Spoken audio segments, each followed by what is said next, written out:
Hello, this is Jeremy Bailey from theenvironmentguy.com. This is the second TEG live broadcast for our 2-week project of doing a game art environment test.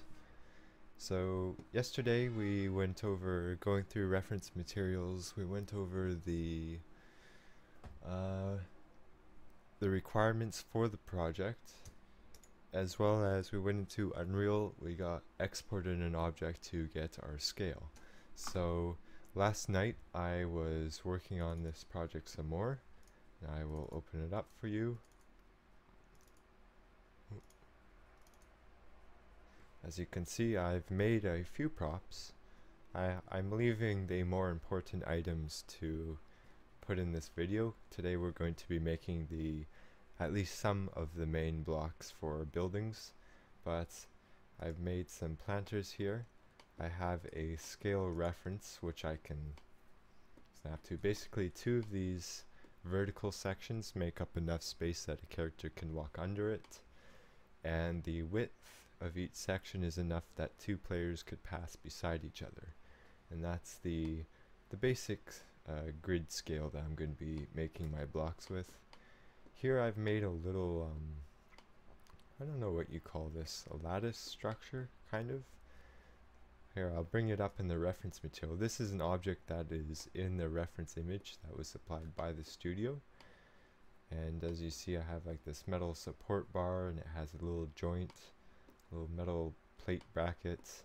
It has 2 different platforms.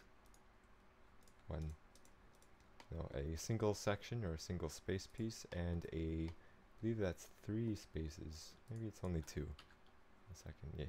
Yeah, it's 2 spaces.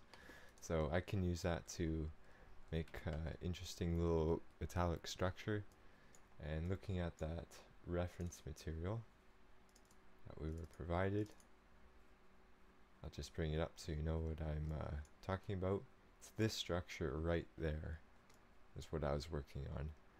I don't know, it seems kind of odd. I'm not sure why it's there. Maybe it's a stage. There's a whole bunch of people walking right in that corner, so I'm thinking maybe that's an event area. But yeah, I was modeling that because it looked like a fun thing to model. It's kind of a little bit different from everything else in the scene. It seems very modern compared to these more traditional buildings. So that's what I did. So I want to start out by making some arches. If we look back at our notes that I made yesterday, the very first thing I have on there is the arch. And actually I should have kept that, I'll just use preview there. Keep this open because we were mentioning, we have arches over these windows. There's arches for this like overhang area on these buildings that shade a sidewalk, I presume. The doorways a little bit farther back also have arches in them.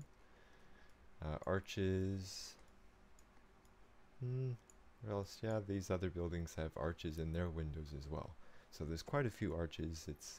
I'll probably make a couple different kinds of arches just to keep things more interesting.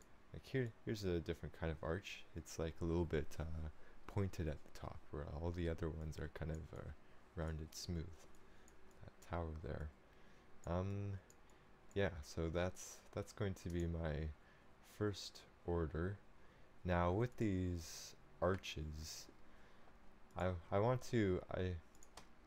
open up a game here. Just to exemplify something. What's it called? The Witcher.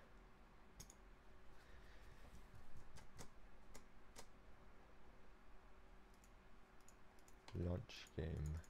Come on. There we go.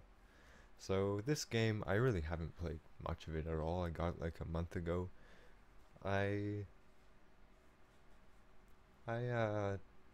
don't know, I have mixed feelings about this game. The reason I bought it was to look at the environments. I do that with a lot of games. I get like a handful of games and I never play all the way through them. I just go there because I like the looks of it and I use it as study material. But I noticed something in this well, you'll find this in lots of games, but let's see, what's the most recent save? 2013. I think that's the most recent save.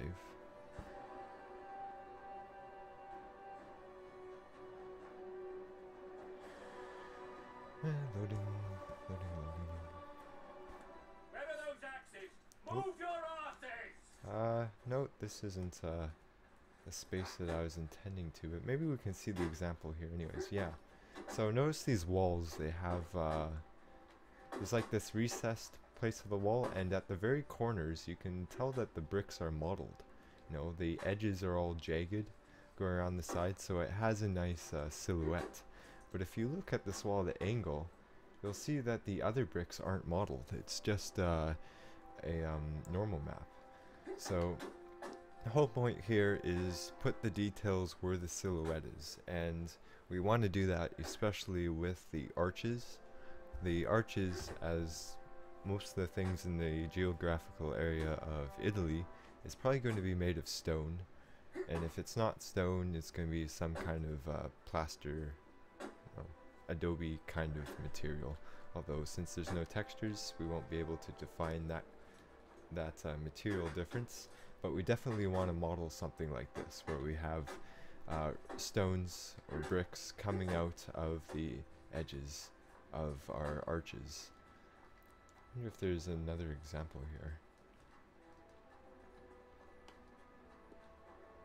This is the very first level of the game, and I know, I think there's some bugs in it, because I got stuck somewhere, and it took me a long time to get through, and then I restarted the game, and for some reason, something I was doing before started working,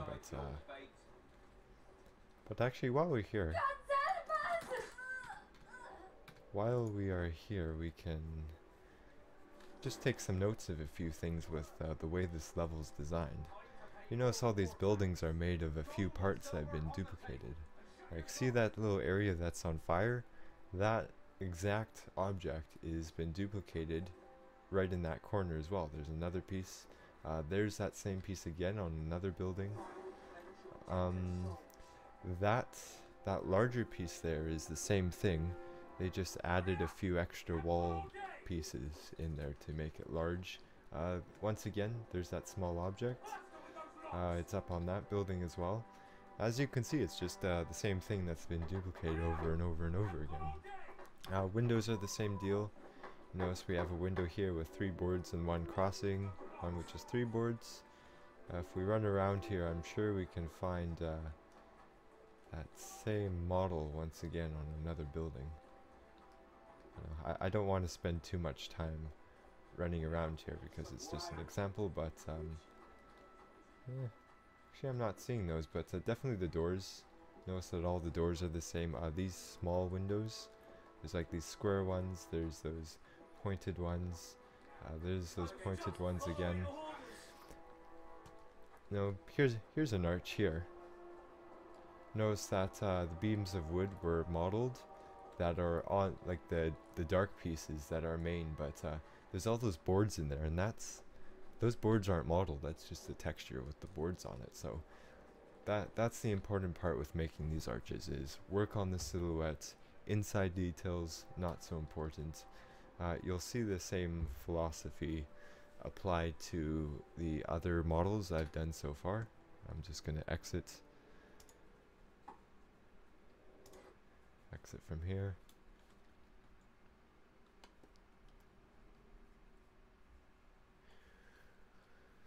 Then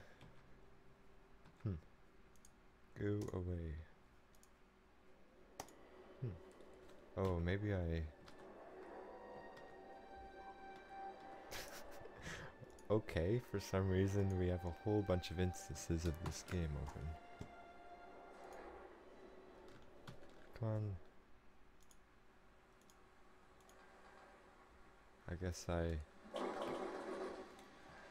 I must have clicked the icon too many times or something. No. Why Windows?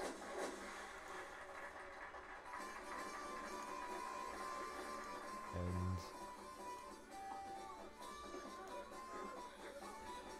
Why must Windows crash so much? Or I guess this isn't crashing, but I don't know. Windows is kind of stupid sometimes. Okay, enough of that. We're done. So, as I was mentioning, working on the silhouettes more than inside details, you can see that happening on these pots.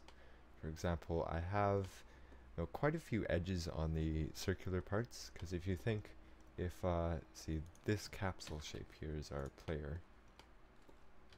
So if that's our player and we're standing up here to our pots, we're always looking at a downward angle, which means the things at the edge are the most important. So the top round area, we have quite a few polys there, and you'll notice on the inside here it's fewer, and even on the outside. Oh, is that I might have, no, I think it's fine. Okay, it's just hiding the edges. I thought for a moment there I had an end gone, but it's fine. But you see that I added extra edges here just to make it rounder on the top when you're up close, but on the bottom I've merged together those edges so there aren't as many sides going around, because honestly you can't see those. It's not silhouetted, so put the details where they're important. Did the same thing for these like little bottom decorative parts. You notice that I put more edges here than are going around the side, so that when you look from here it has a nice smooth looking silhouette, or at least smooth to game standards. So that's very good. And yeah, I did the same thing with this piece here. You notice fewer inside edges, more outside edges. Just make it look nicer. So yeah, that's what I have to say about that. So I think today I have some Italian music up here that I'm gonna play, since we are supposed to be modeling Italy. So let's get our arch reference.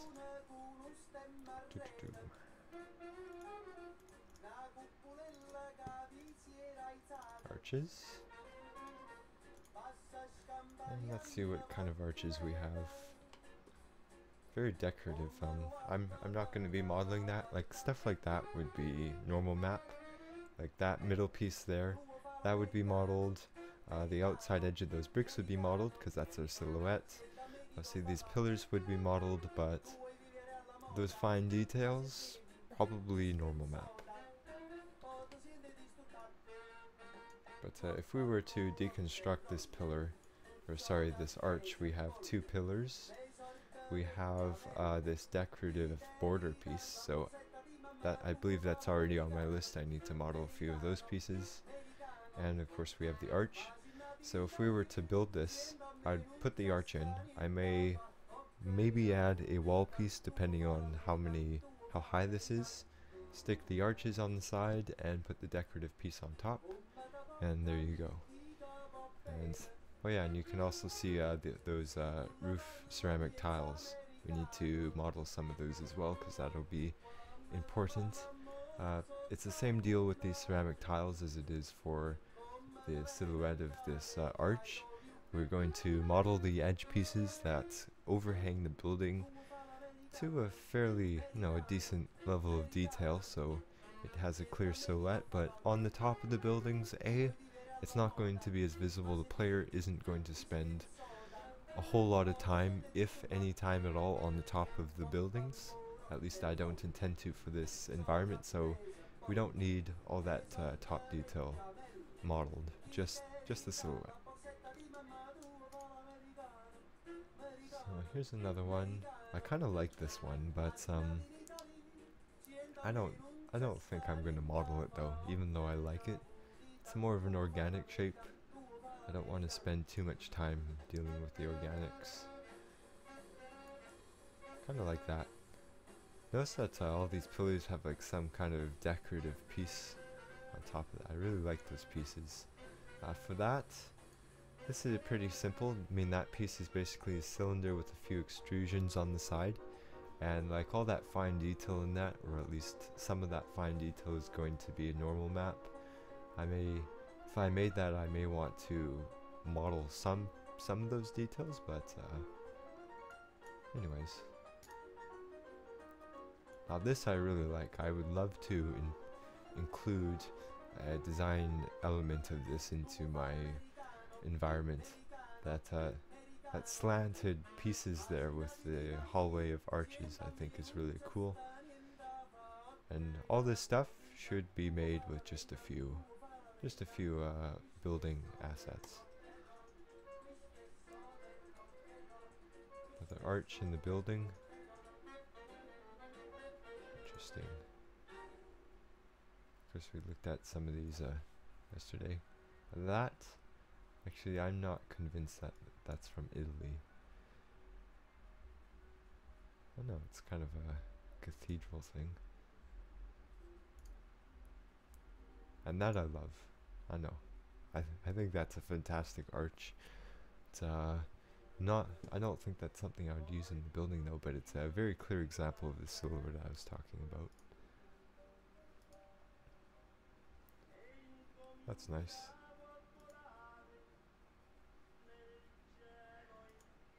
So I think I'm going to want a fancy arch like that. I'm going to want a simpler one for windows. And I would also like to include that I want some kind of natural element in the scene. So I think those are the three I'm going to do. Or at least something similar to these three. I won't necessarily copy it exactly. But I think I'll start with this one. This one looks like it'll be a good one to start with. So the first thing to beginning is deciding the scale. Is it going to be really skinny and tall? Is it going to be wide, short, whatever? If we go back into our reference that was provided by the studio, okay, we'll notice that we have these large, wide pieces there, and there's actually a door there, which is good because that's a scale reference. So if that's one piece, I'm thinking this is probably like four units across from the grid that I'm using. So I might want one large, like four piece across for the bottom of the buildings. That would be the smaller one. Small arches there. So let's set up my grid.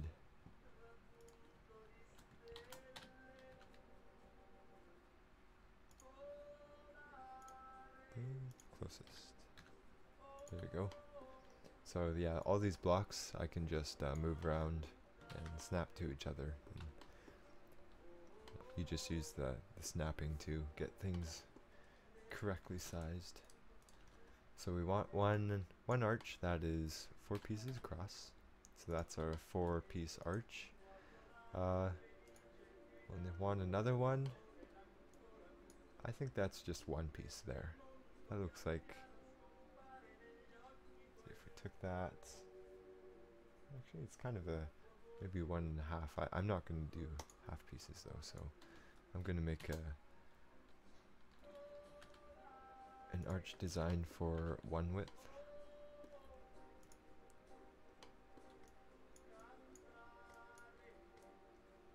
And I'm not going to worry about other stuff right this moment. I'm just going to start with that. So let's go and grab ourselves reference material, put it into our scene.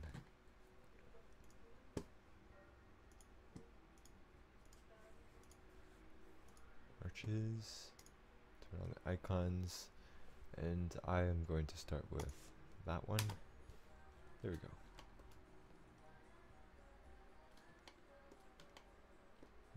So maybe I should, I'm just going to move that to the side. I have a whole bunch of other assets here. I need to go through this and clean it up, but sounds good. Scale. Can't see all that. Oh, there we go. Can move down that scale. Move that up a little bit.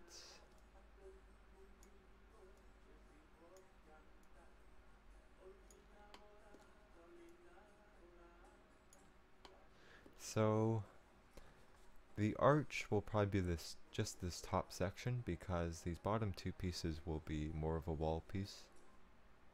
Is that right? I don't know. Maybe I shouldn't do that. Maybe it should be the whole thing. But alright, that's what we have. So let's add a top piece. I think I'll start just with a cylinder. We'll make this cylinder. We shall see how many polys we need for this.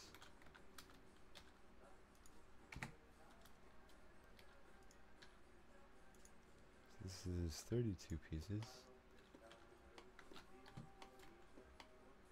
So if I'm at a player's perspective, it's going to look like that. I'm going to try and set cursor to selected. I am going to add another cylinder, and I'm going to reduce the count just to compare how that looks. Maybe try 24 pieces. How does that look?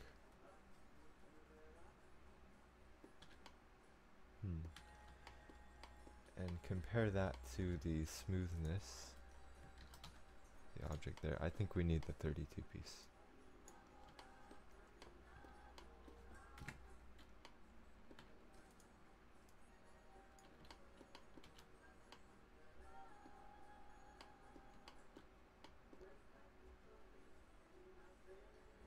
So in the player's perspective, we're going to be looking at an upwards angle at this. And because the angle is made steeper when we do that, we don't need quite as many polys to make it look smooth. That is something to take into consideration, because if we're back here, no, I think the 24 edge is alright, looks decently smooth.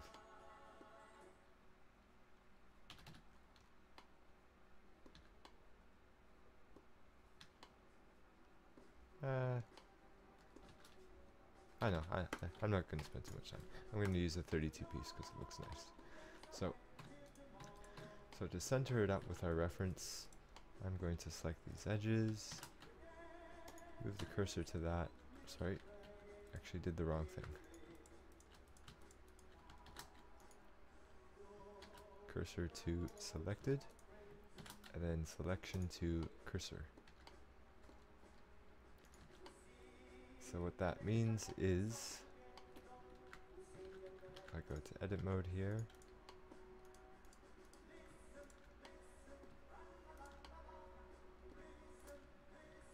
and that should be precisely half. And if we look at the top here, it actually tells us how many faces. So we have 16 faces selected. Yeah, that's half of 32, so we'll delete those, and there we go. We now have a perfect half cylinder. And that's going to form the basis of the top of our arch. So that's scale it to start snapping on. Maybe we'll bring over our human reference scale. I think that's a good size. And one thing about this is we want these edges to line up with the edges of our object here, and we want the top to also line up. So how will I achieve that?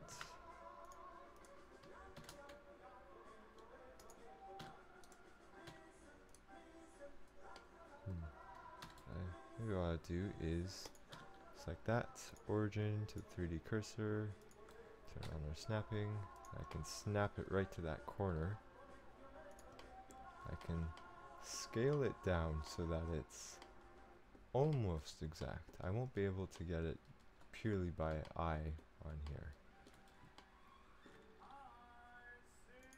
Once we have that, there's no reason why we can't just select the edge and use the snapping to get it perfect.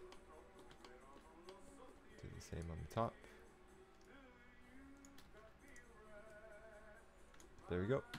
So now our arch fits perfectly within our scale grid, so we know it's going to align correctly with other objects that we make in the future. I'm just going to move that back a little bit since we don't need it right in there anymore. Next, we are going to just give it some thickness.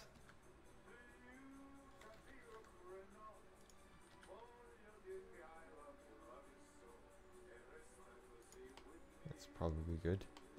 And make sure that when you do your scaling here, you're not going outside the bounds of our grid. There. That works nicely. So I want to model some rocks. So this part here may be more of a... I could either model some rocks and put them in here and have that make up the arch, or I could model the rocks directly out of this piece here.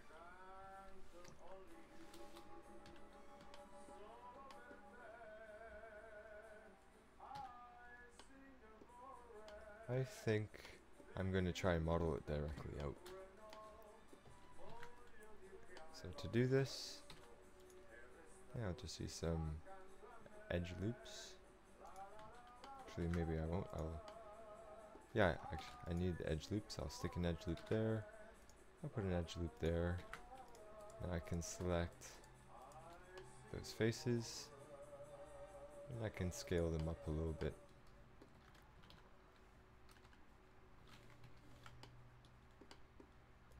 And also, we don't want it completely even, so I'll do some just straightforward hand-eye coordination with this. And if we want to get rid of the background items, we can just isolate our selection.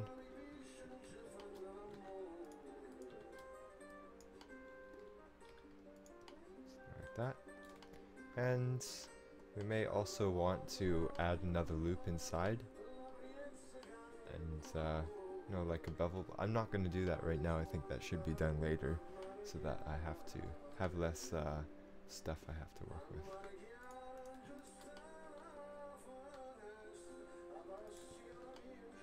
Extrude that out. Yeah, that's alright. I think that is okay.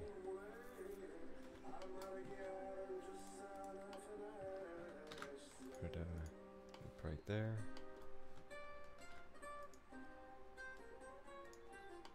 Loop there.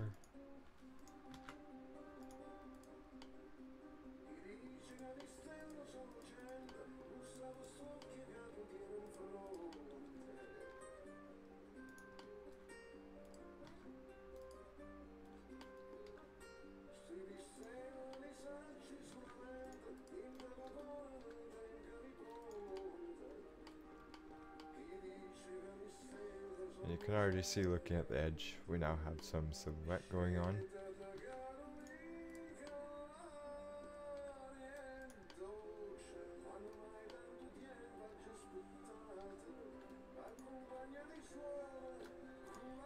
Don't be afraid to move things off center as well.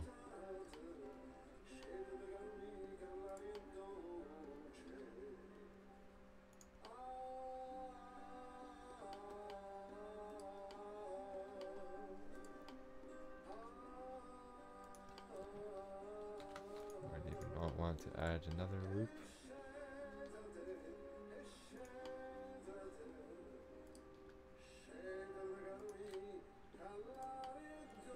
Do remember to work on both sides as well.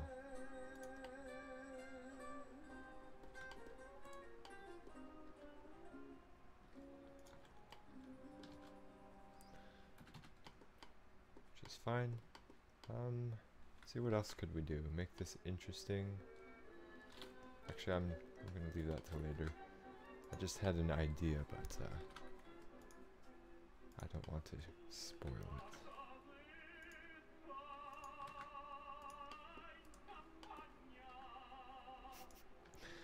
Yeah, this music is silly.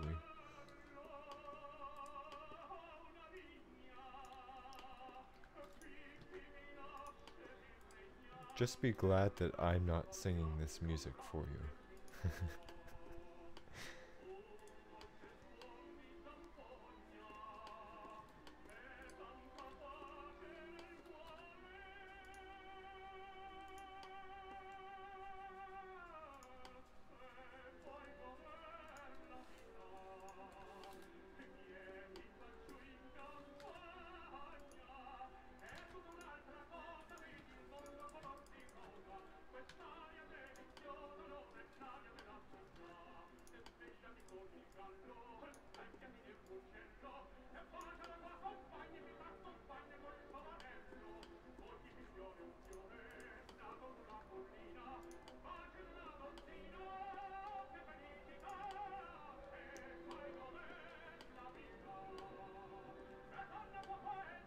Maybe. Add some cuts there.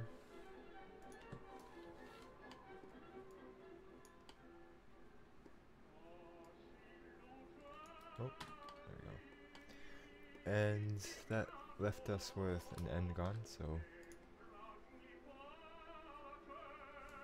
actually, oh, I already broke my edge loop. No, I'm going to risk it. Risk breaking my loop cuts. So I want to make a loop cut later. It's not a huge deal. Can use the knife tool.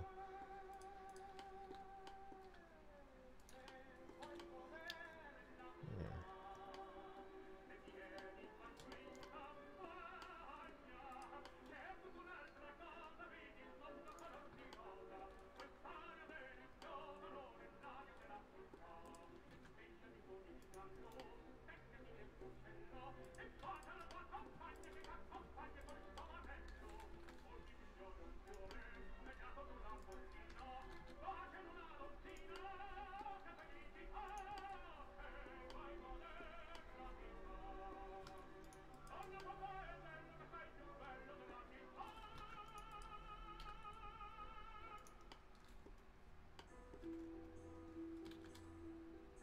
So, as we can see, looking at a distance, it's already starting to look like, a rocky arch.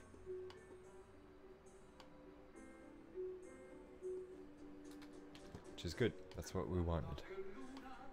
Just keep looking at it.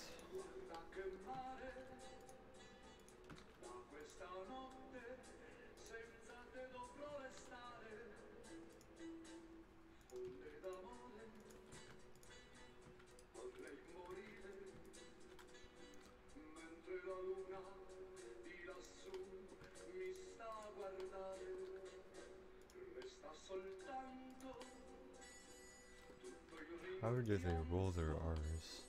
I don't get that. Some languages, like, they have all these rolls. I can't do that at all.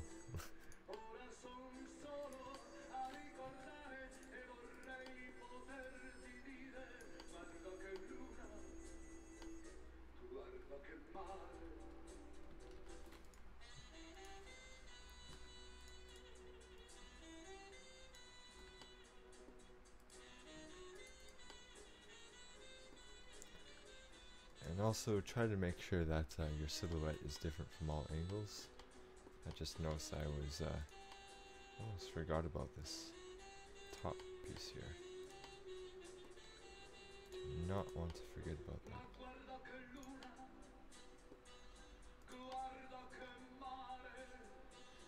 And also, just remember that we're gonna have another piece going over this. So if your bricks were like angling way back, they would intersect with the wall and you wouldn't see them. That wouldn't be good.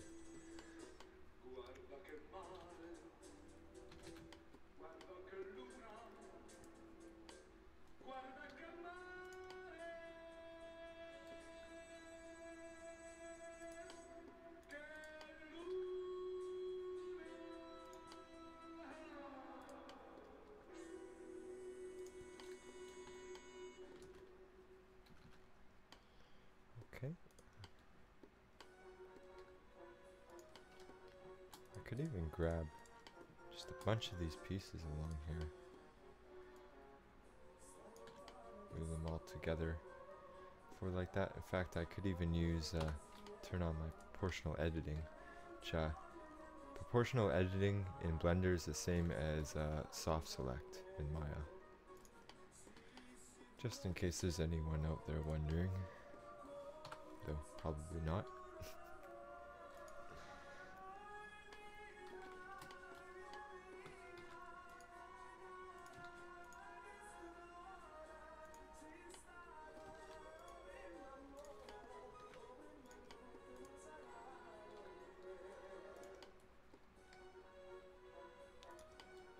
Could even bring a piece in like that.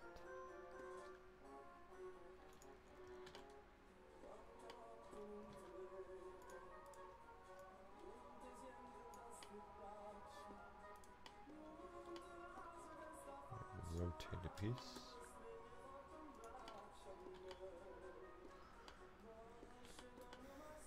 Okay. And that.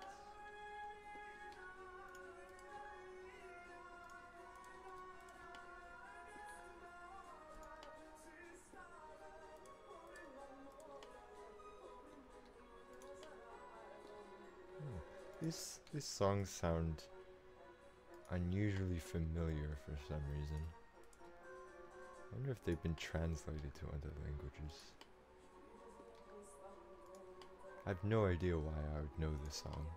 I don't listen to music like this. Except when I'm modeling places. I like to listen to the native music of whatever place I'm modeling. Just the cultural experience.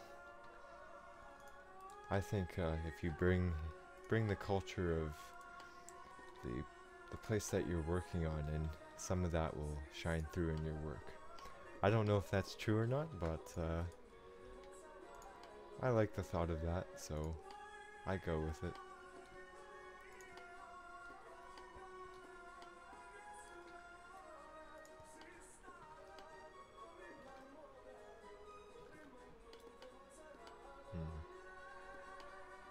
I don't really like... Where is it?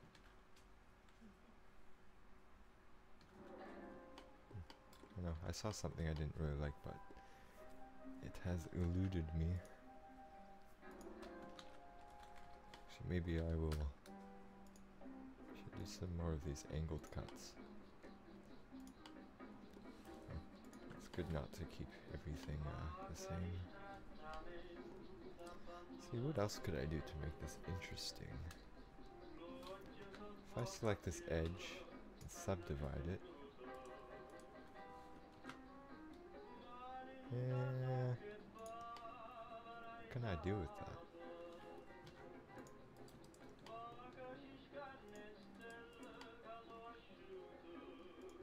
I know, I'm gonna bevel all this. Actually, I don't want to make things too complicated for later.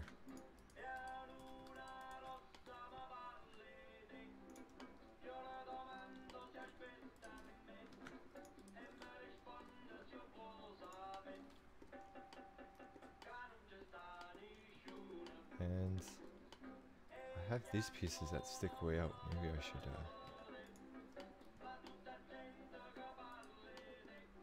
one thing to keep in mind with this is when you have pieces that clearly stand out from all the rest, it's very identifiable to the player, and it's quite obvious that it's a duplicate object if you have more than one of these in the scene.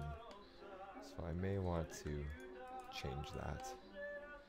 Since this is a modular kit I'm working on, I do not want it to be overly obvious.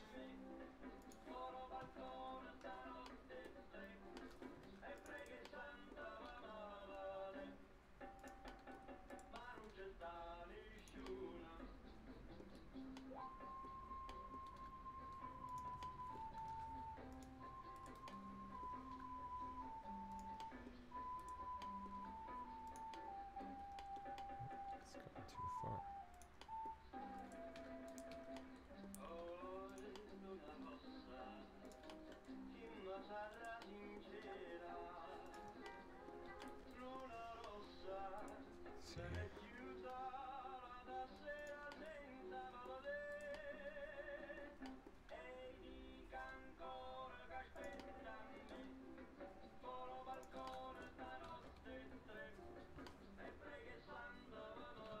It's a little bit better. Not quite as blazingly obvious as it was before. Some edge loops there.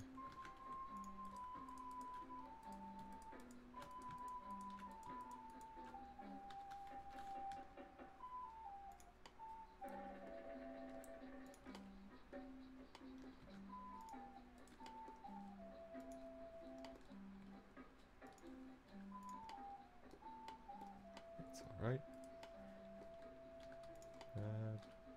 Rotate that. Take that. Scale it in.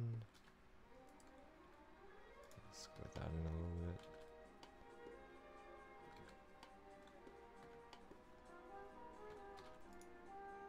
And maybe I'll do a big piece right here.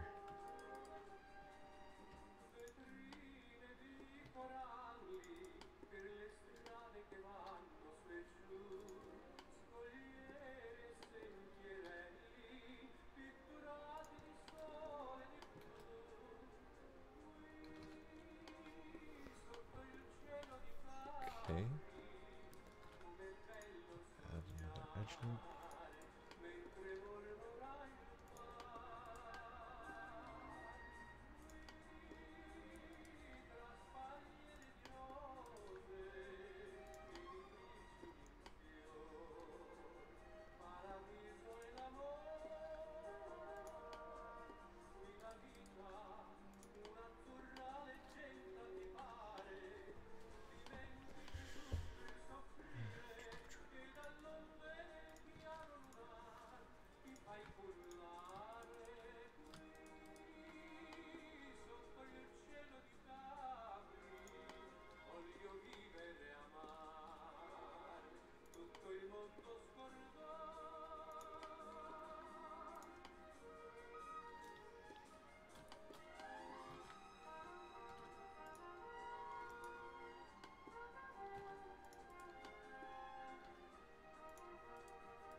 My mouse has kind of a sticky middle mouse wheel. Sometimes my scene just keeps rotating even when I let go of the button. It's a little bit annoying. Let's see this piece. I'll do another smaller.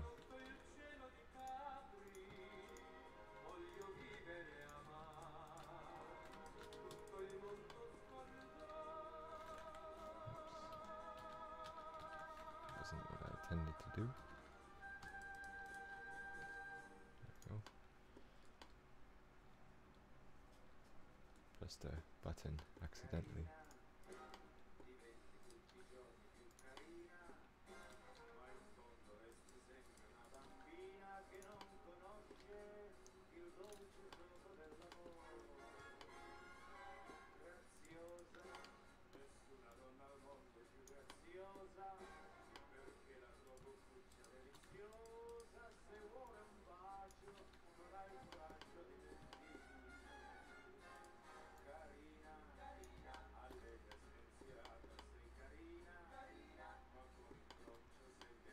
Now this is quite exaggerated from our reference material, as you can see here.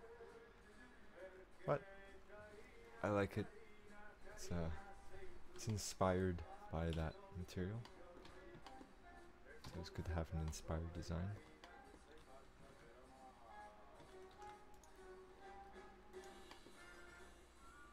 Or at least I think it's always good.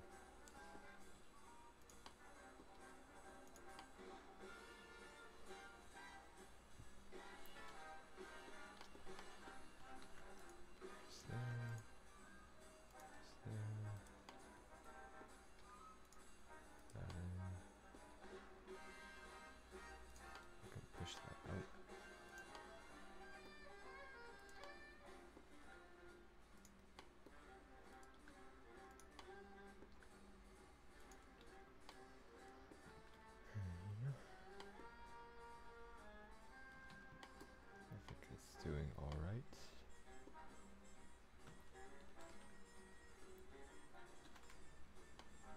now, I should probably bring back this. I don't want my, maybe it would be okay. I was just thinking I wouldn't want my rocks to go over this boundary, but as long as the object snaps in there, it should be okay. I'm going to allow it.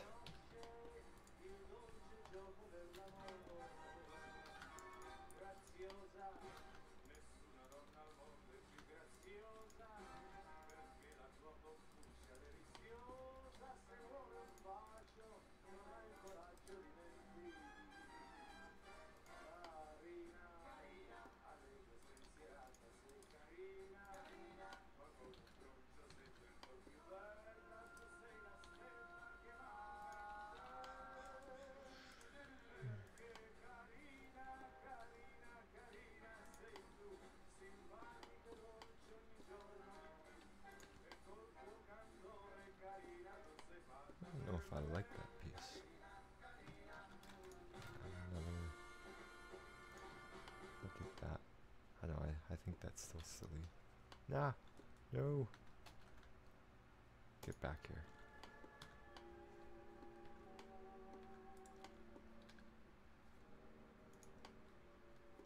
Well, that'll have to do there. Rotate this one.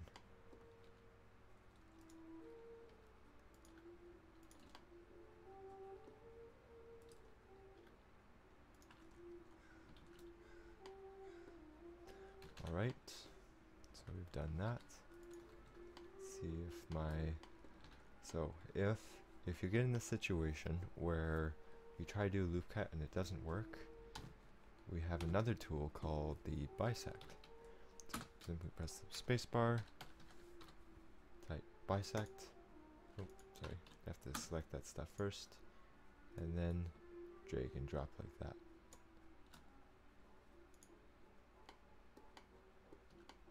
It's same as doing a cut in Maya, because in Maya you can drag from the background over your object and it will cut through it. That's what the bisect tool is. So with that, I can use the bevel tool to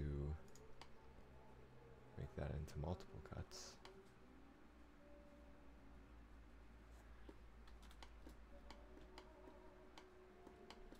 Now I will use this.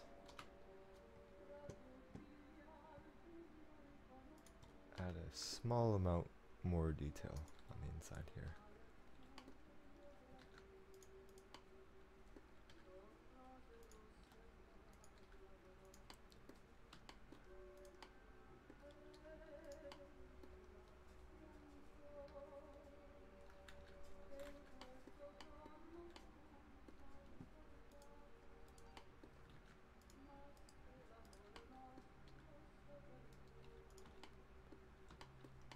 I don't like that corner. Just move that vertex.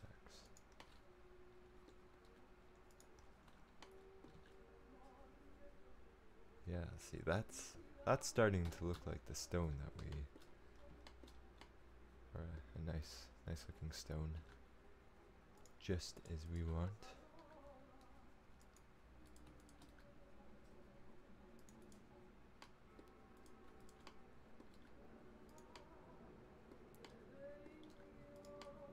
Out a little bit.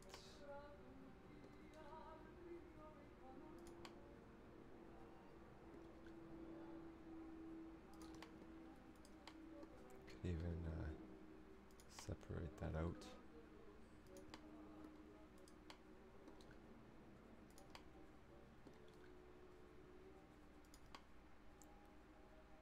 Yeah, that's nice.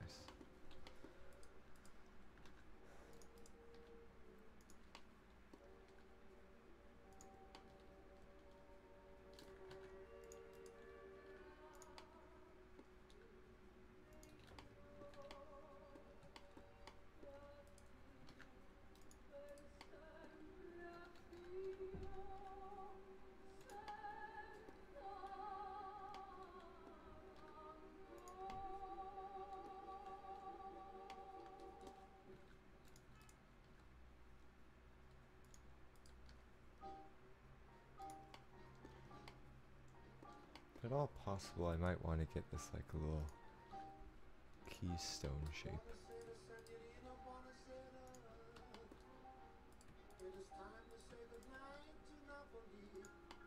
And just remember we have to do this on the other side as well.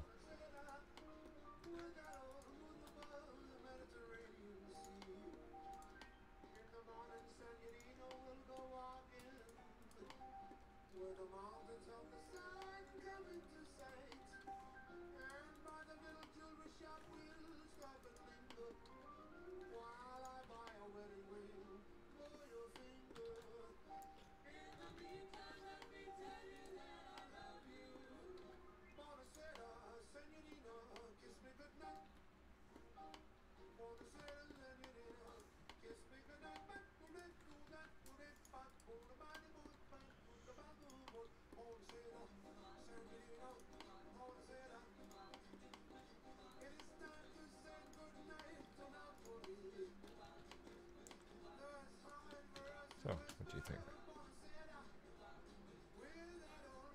It's alright. And what was I going to do on this side? Oh yes, I was going to just make sure this has a keystone shape. Something like that. So by giving it that keystone shape, it makes it a little bit more believable because the rocks will basically be interlocking in their design. So that if these were real, they wouldn't all just collapse on each other.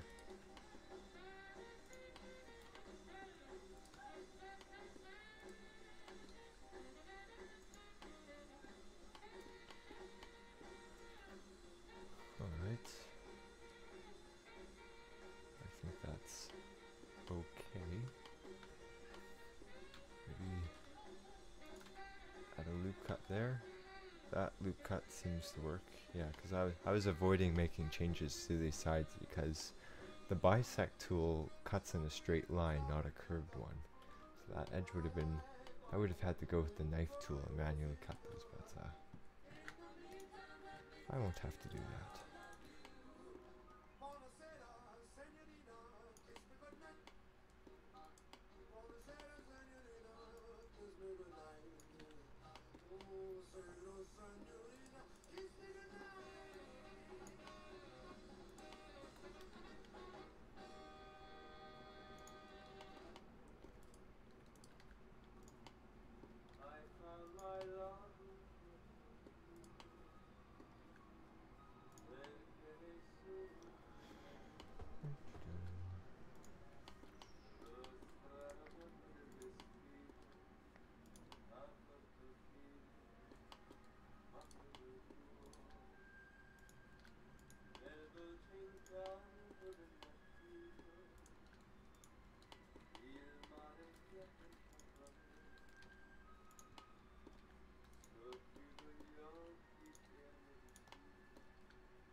So after this tonight, I'm going to the indie game developers meet up here in Vancouver, which is nice.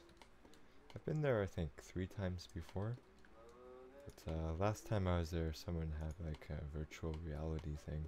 Actually there's a Kickstarter project for a holographic projector, which is pretty cool. And they've had some showings around this area.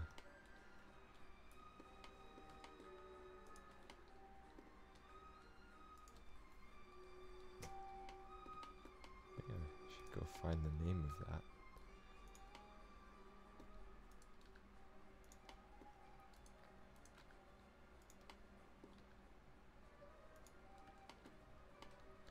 So we made changes to this side. Very good. Let's go make some changes to the other side as well.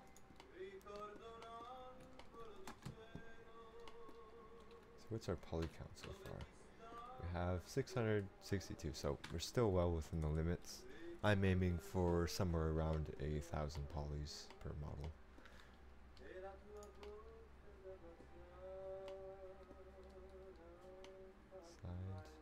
This side doesn't, I can even add some extra just knife cuts in here if I want to, more detail in.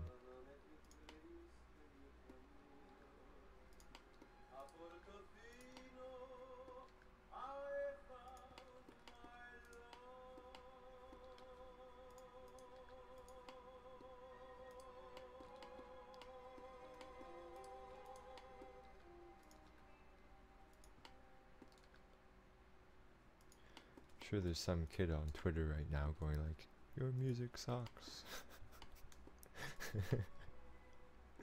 Oh well, what can you do? I can't say I like this music, but in a way I appreciate it as well.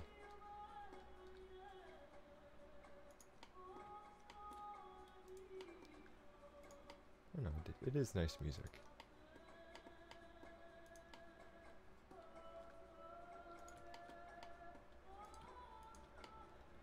I remember, no, this was years and years ago, but when I was in public school, there was a kid in my class, and if you didn't like the music he liked, he would like call you names and stuff.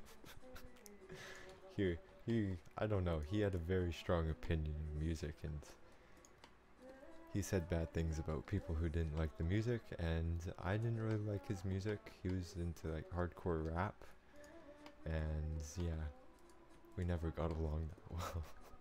Well, I shouldn't say we didn't get along, it just, we didn't get along in the music sense. So that's what we have so far. It's a decent start. Now I would like to bevel these edges. Just make sure I got the correct edges. I'm using the find shortest path tool. So basically you can click from one point to another and it will find a path between the two to select. Just like that. And it tends to work fairly well. I don't know, it doesn't really like that one place for some reason, but it's a pretty nice tool to have.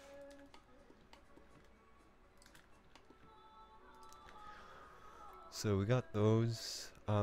Because we're going to be looking at this from an upward angle, this bottom part is the most important. Top, I could bevel it.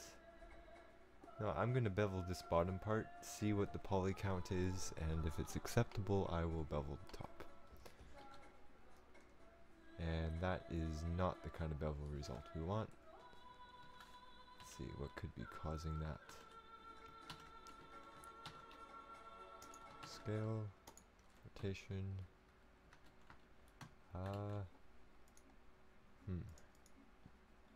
what about the bevel modifier? Maybe that'll give us a better result.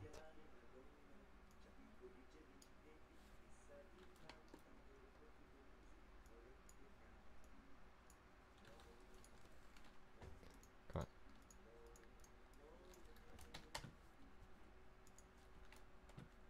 Yeah, I'm not impressed. Nope, not happy. Maybe I'll do it later. I don't want to hold up this video too much, just, bevels are always kind of annoying. I find even, like when I was dealing with, well, when I was working with professionals at my school, bevel is always the last part of the modeling. Thing with bevel is that it just adds a whole bunch of geometry and it's harder to work with. Maya's bevel tool is terrible. Please do not rely on it if you're using Maya. I'm not even kidding about that, it really is not very good. I don't want to fight with bevel too much. If I can handle it, fight with it off screen.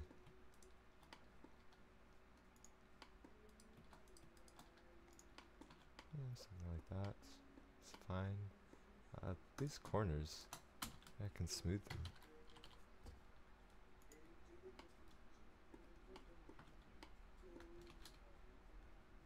Yeah, it's fine. It's okay. Do the same on that side. Just so it doesn't look so obviously pointed.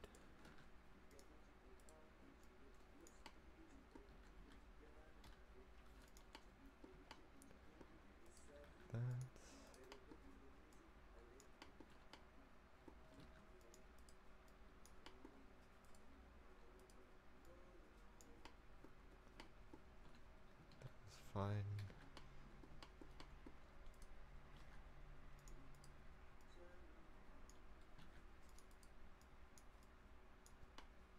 Don't forget, you can also rotate these.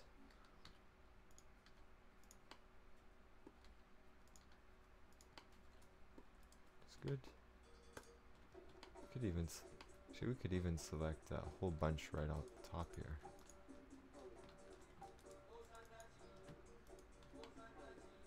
And rotate it.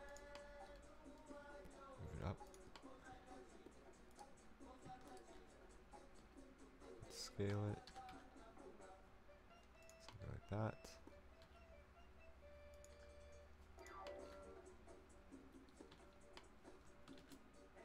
That works. Maybe I'll just bring that part there down a little bit. It's a little bit too much for my liking.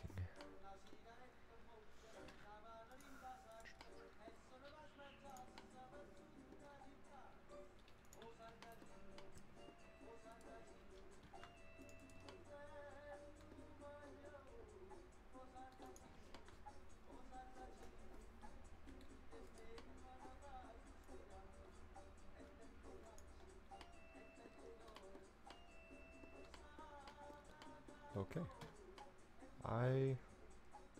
Besides that bevel, which I'll come back to and do it later, I think we're doing fairly well.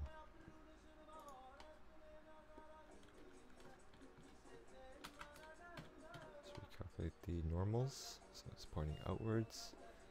Let's see, I don't think the modifier is going to do very good. I'm going to have to come through here later as well to do the hard and soft normals for the edges.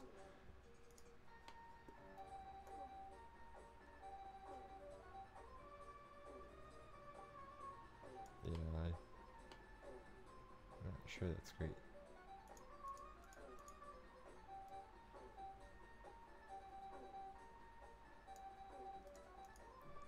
No, forget it. Anyways, that's good. That's what we want. There you go. So, what else are we going to want? I'm thinking about what piece is going to go over the top of this, because it's going to be kind of hard to put like a square object in there to fill in that area where we have this curve and not stick through here, but I'm going to come back to that a little bit later. So for now, let's go forward with our next arch.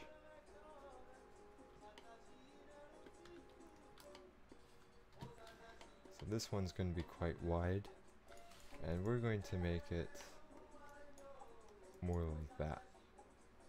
So for that, no, it's very smooth. It's not going to be jagged like that other one we just did. I think maybe I'll try using a curve.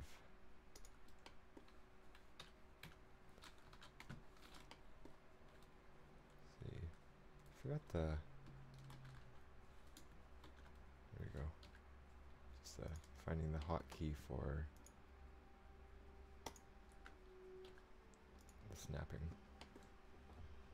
So to bevel the curve, we can go to the curve tab, switch the fill to full. and turn up the depth, and there you go.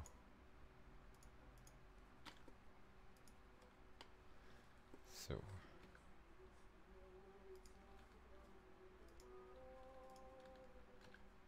yeah, I don't think that snap's going to work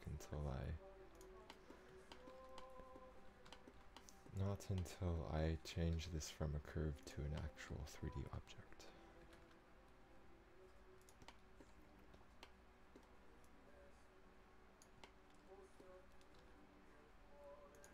So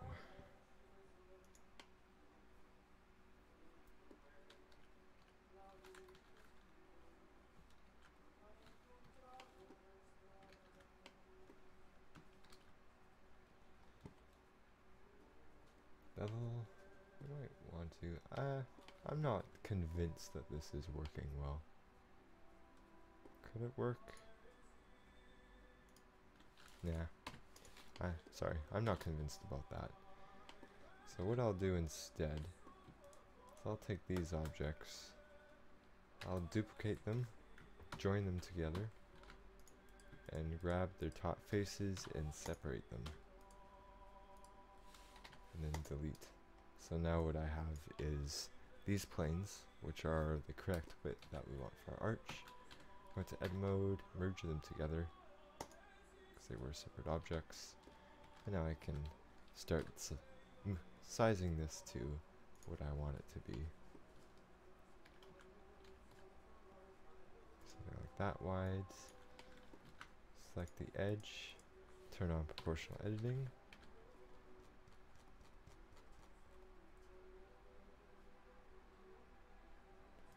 And we don't want it to be very deep.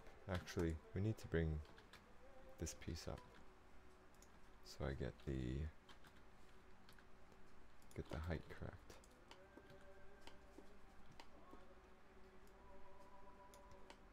There we go. So it's the perfect height. It's 1 unit high, 4 units across. So it's going to work in our scene. Exactly what we need it to do. Get rid of that. Next, obviously we need more resolution. Let's see what we can do about this resolution.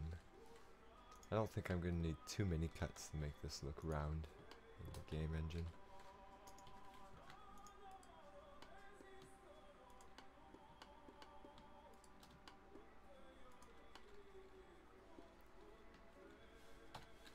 Proportional editing.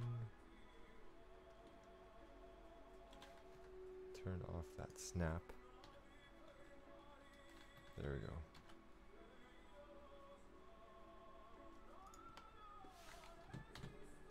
There we go. We have a nice smooth curve. I think that's quite enough polys for what we need. Clearly a lot fewer polys than what's there. Actually, did I check the final poly count on that? It was 662 faces, so just over 1200 triangles, so that is fine for that. So for this, going back to reference, that reference, what other reference did we have? There's the reference that I collected because I was looking at this. Yeah, so it's basically the same thing. This one just has extra pieces on it, so we are going to select all of that, extrude it out, something like, I think that'll be okay.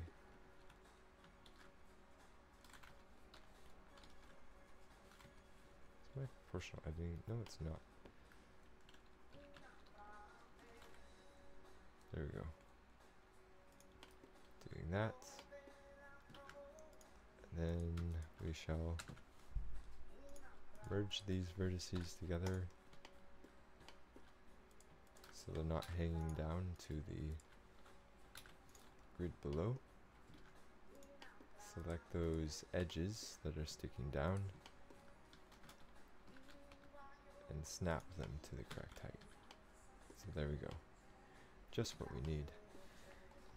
Now that we have that, I don't think there's many details on this. At least there's no details that I can really make out from the image provided.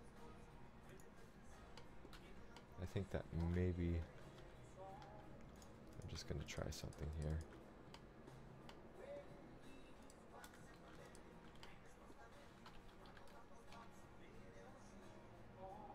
Yeah, I don't think that's going to work.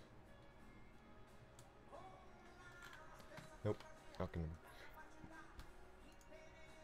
I think I was going to raise those edges up a little bit, but I don't think that's important. So, but I feel that there's still not quite enough detail here. What should I do? I'd kind of like it if it had some of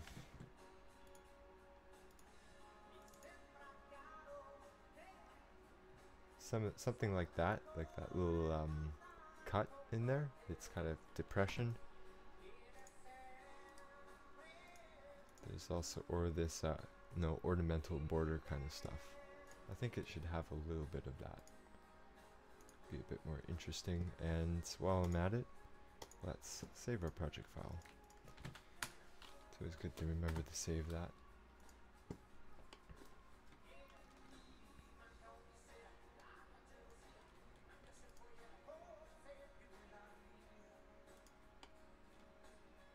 Actually, there's a problem here.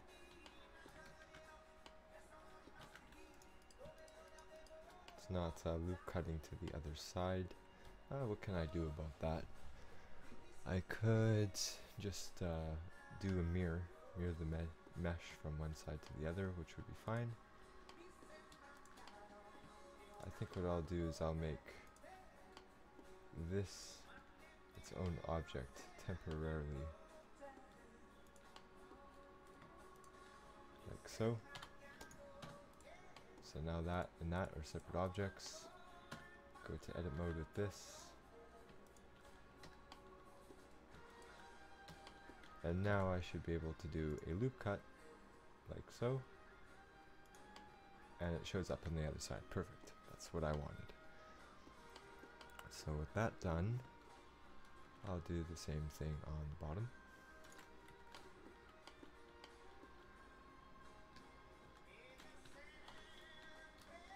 So what width should this be?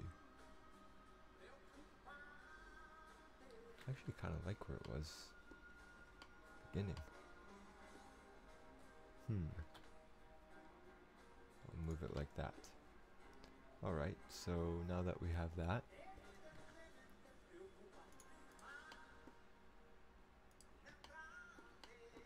get rid of those.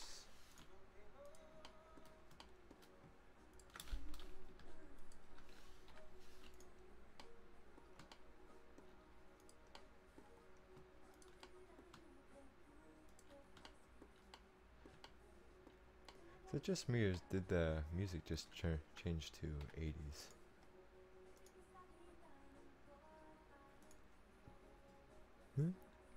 Says it's Italian. Okay, whatever YouTube says. If YouTube says it's Italian, it's Italian.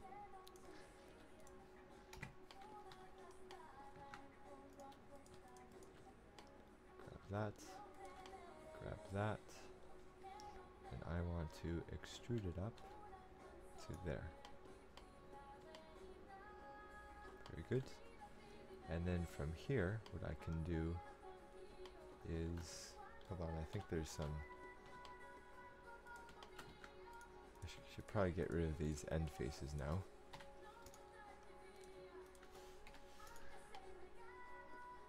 I can use a bridge, or use the bridge tool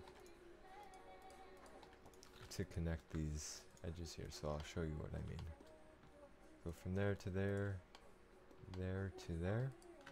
Just open up my hotbox and bridge edge loops. There you go. Nice, quick and easy. Just what we wanted. There to there. Bridge edge loops. Perfect. Going back here. You can now see we added that little detail. I can still resize it if I so desire to do so.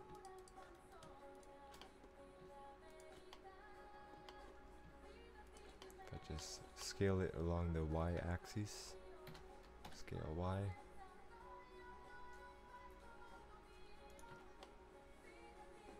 There we go. And do I want to add any more detail into this? Let's see how many polys this is. This is 140 faces, so we still have quite a bit of room to work with. And we will be beveling these edges, just to keep that in mind.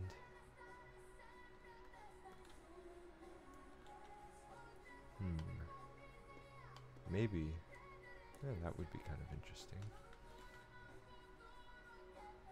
Let's try it.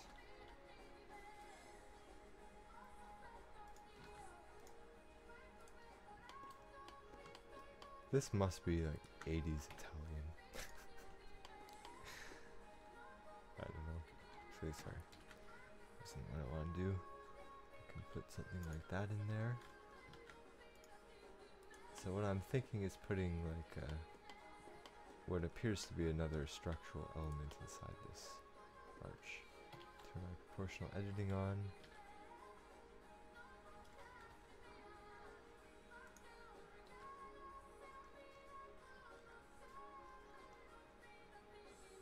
There we go.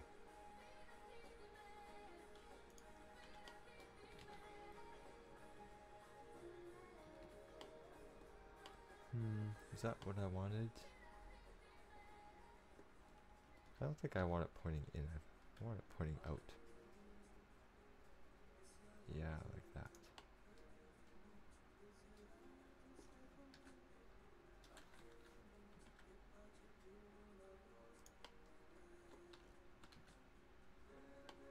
What does that look like?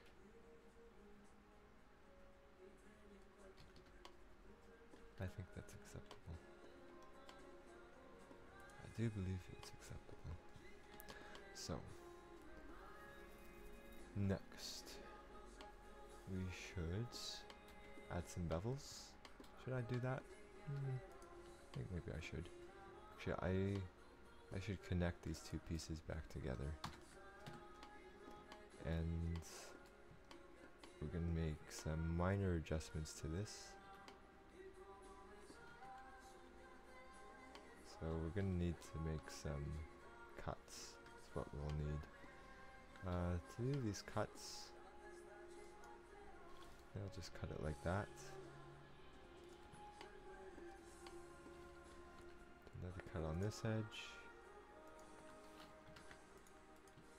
I can do a merge those vertices together.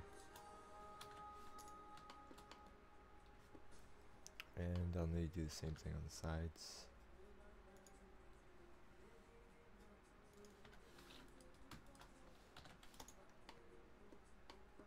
I need to change the snapping width for this tool.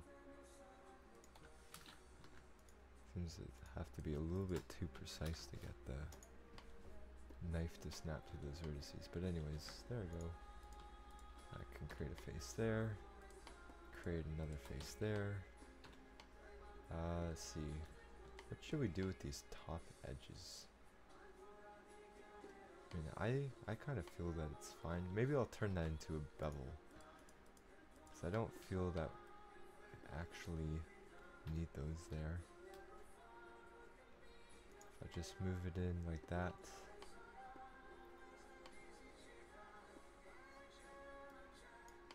Actually, no, I don't think that's going to work well. Maybe I should just get rid of those edges.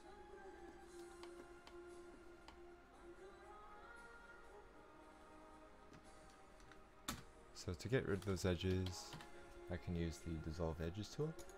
There you go, edges are gone. Don't have to worry about that anymore.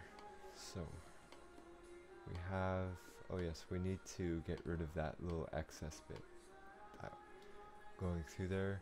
I think for this job, I'm going to use a Boolean. So, cube 03, I'll just use the Boolean modifier. difference.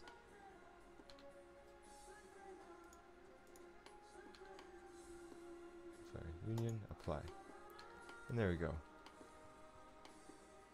And I want to do the exact same thing on this other side here. So this is cube, union, apply. Okay, so isolate selected just so we can more easily see what we're working on at the bottom. And as you can see, the boolean cut our object for us, so it's completely flush on the bottom. So edge, face that off, face that off. Let's delete that face. We don't want that. Go to this other side, delete that face. Face it off. Face it off.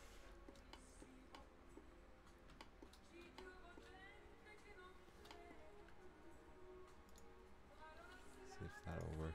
Yep, works fine.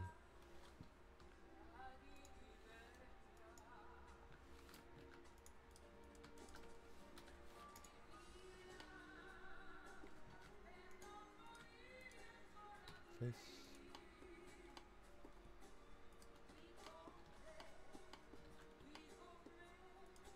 Face.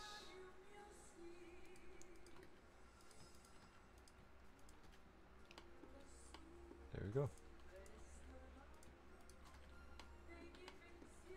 Done with that side.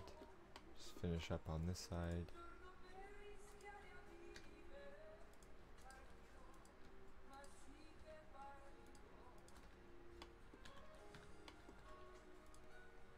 And just turn off the wire for a moment. Better view of what we're looking at.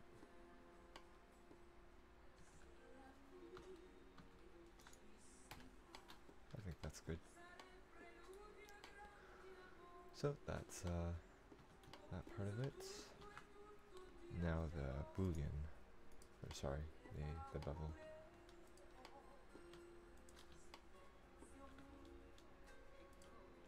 Bevel that, and that, and that. Be beveled. That'll be beveled. And I may as well do this top as well.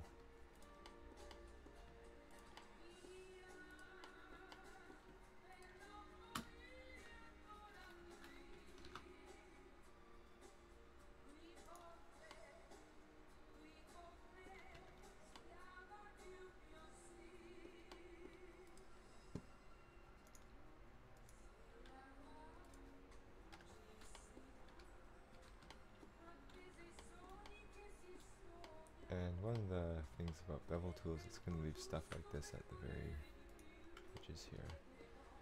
So to fix this, see, we might be able, yeah, that'll be fine.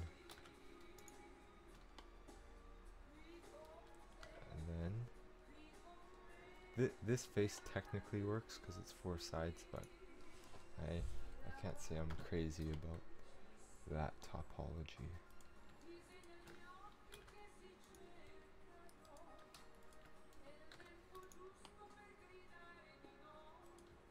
Don't move it like that. Yeah, that works.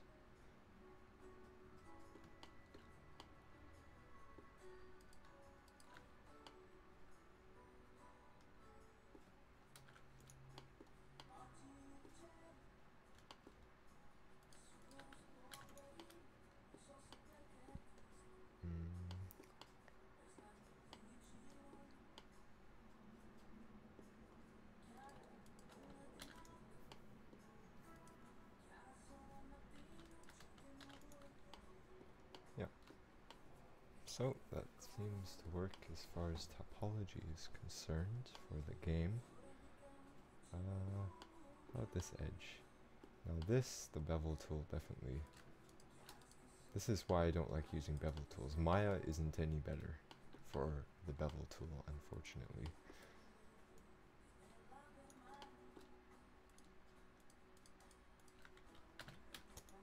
merge it all into that corner. And yeah, that's acceptable. So I just want to snap it, make sure it's same width. Grab all those, merge it to the last. Good. Same deal with this side. Merge it, merge it. That one merges down, this one merges up there.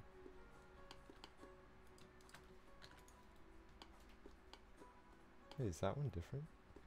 It is. What happened here? Interesting. Oh, doesn't matter.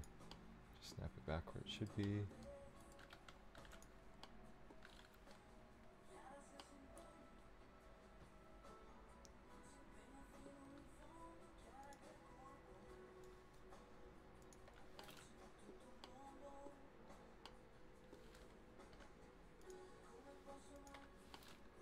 There we go.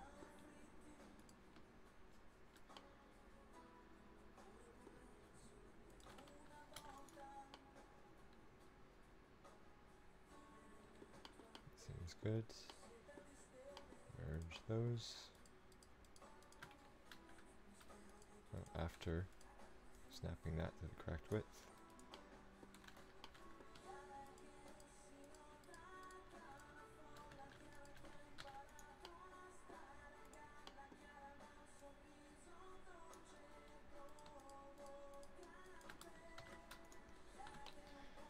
Good. The shading looks a bit funky there, like it's all uneven, but it's actually just a flat face. Just because of the normals.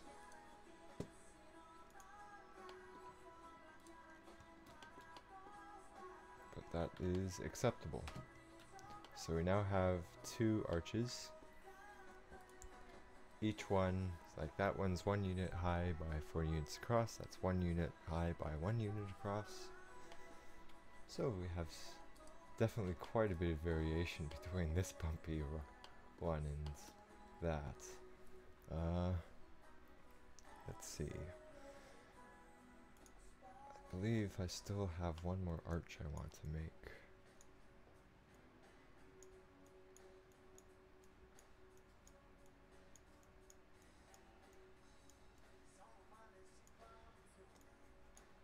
There's that arch. I kind of like that. One with a pointed top. It's kind of a tall and narrow. Yeah, sure. Let's make a tall, narrow one. So, take another reference block. And 3 units high? Yeah, sure. We can do 3 units high. I think that'll look nice. I'll do the same kind of deal I did with that arch. I'm going to start with just taking a plane. Just duplicate that. Separate from the object. So I have a plane there. I'm going to snap it to the bottom. Go into edit mode. Do a loop cut. Snap that loop cut to the top. And this one, I don't think the polys need to be even on this one. We shall see. I'll just make some loop cuts there. And turn off the snapping. It's something like that.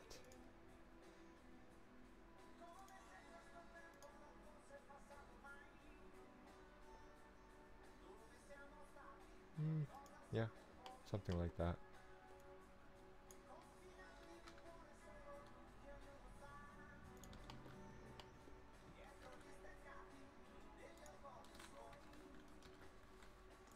I don't think this window is going to be near the ground, so I don't have to be too worried about the player coming way up close to it.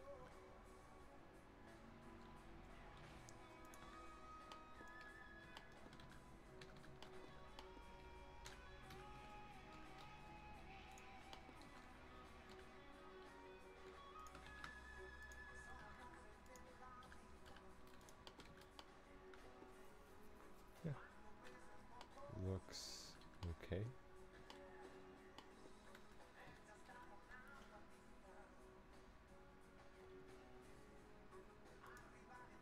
I don't know, because if that's... The edges here are straight. That's a window with an arch. Should I make the window and then just have a little arch thing on top? You know, that might be the way it needs to be done. So, I think maybe I did this wrong. Oh well. Doing things wrong is part of learning, so I'm not going to worry about it. I'm just gonna come up with a solution. Because we need to be solution people.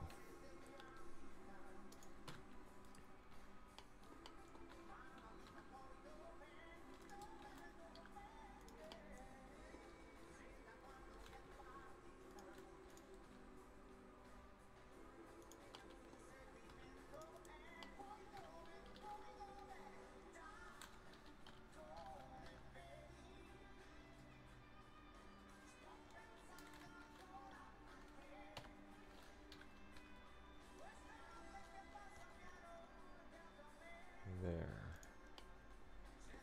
Alright. Got that edge.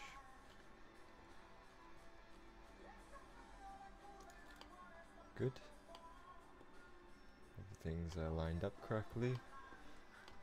I think I need to add some more edge loops now.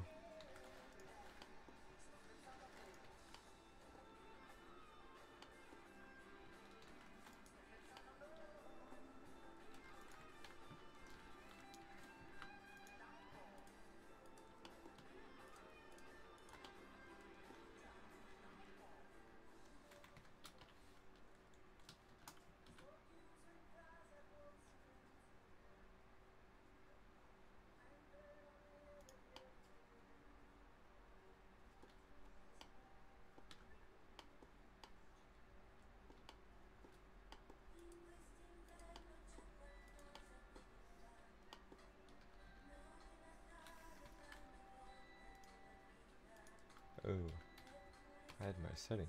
Oh, there we go. I should fix it.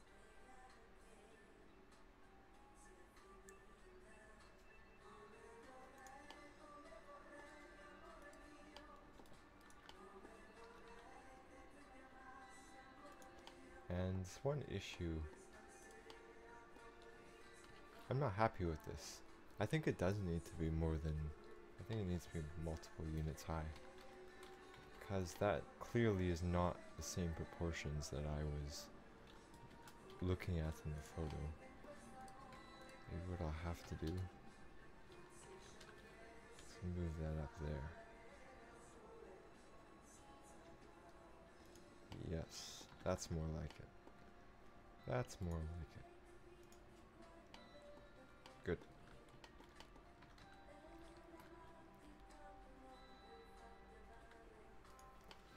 So next, it looks pretty basic there.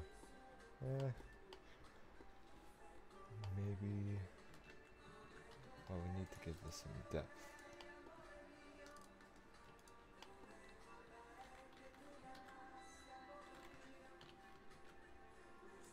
Still have my snap turned on. Keep forgetting about that.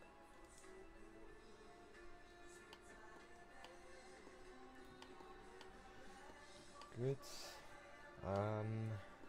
I think this is going to be a high up object, so I don't think I'll bother beveling the top.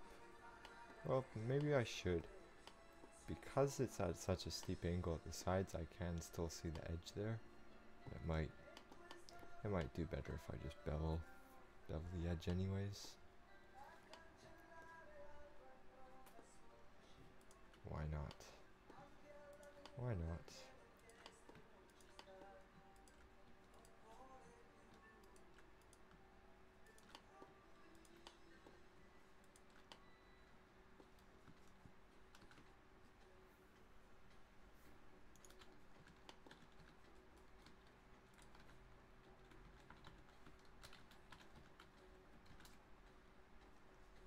So from this distance, see, that's yeah, that's fine. I mean, if that's at the top of the building, that is going to look fine when it's in the Unreal Engine. Good. That is sufficient. So we have 3 arches. I'm going to say that's good for the time being. The next thing that we need is we have stone blocks, borders, the decor for the buildings, and the columns. I think we should work on the columns next because that's another major part of the scene. So where do we see columns? We see like round columns here supporting the building in the front. There's a square column, more round columns. There's columns everywhere in this scene. Those look really thick actually. Maybe I need to scale my main arch to be a bit thicker, but it's those. Yeah, these are all square columns. That one's square. It's kind of interesting. There's like a mix of square and round columns. Well, I'm going to start with the square. I think these columns are going to go by super fast.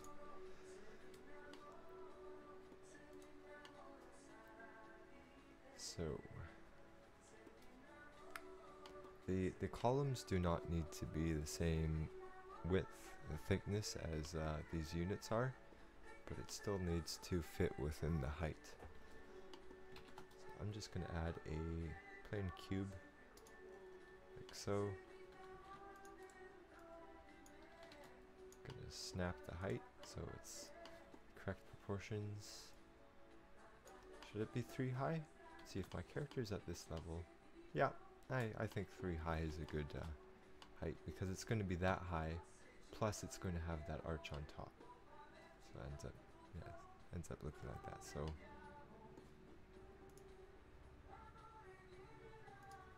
might even be a unit higher. Do you think it could be 4 high? Because if there's a person there, that's 2 units. 3 units is about there. So yeah, I guess that's 4 units then. Okay, I'm gonna try it. Try making it 4 units high instead of 3.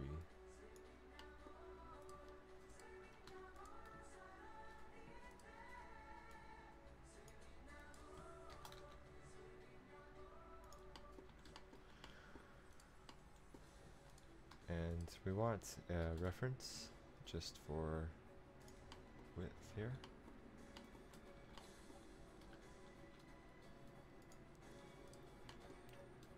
Our pillar does not need to be thick. Is it? Did I combine those? Oh, I didn't separate that. Sorry. There we go. Problem solved. Bring our or scale reference by there.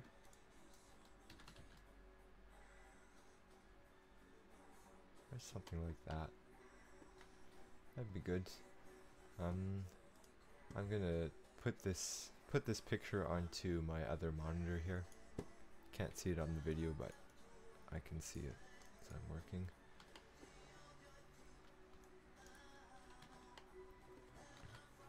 So it seems that it's kind of split up. See, it's 1, 2, 3, 4, 5, 6, 7. So if that's out, in, out, in, out. One more. Okay. Something like that. And according to the picture, it appears to work like this. You can extrude those and scale it. That kind of looks like the pillars they have in the picture.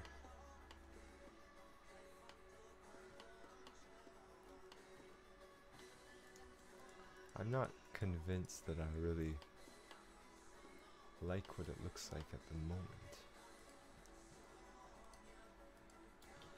Well, it's what's in the reference that I received, so should at least attempt to make it work. It looks like maybe split like that.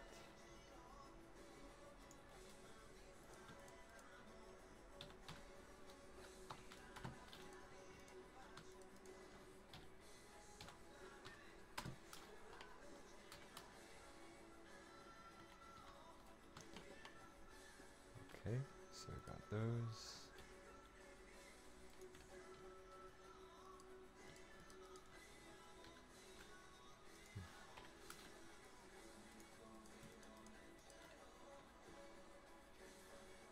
Like that. So the faces, they kind of come forward.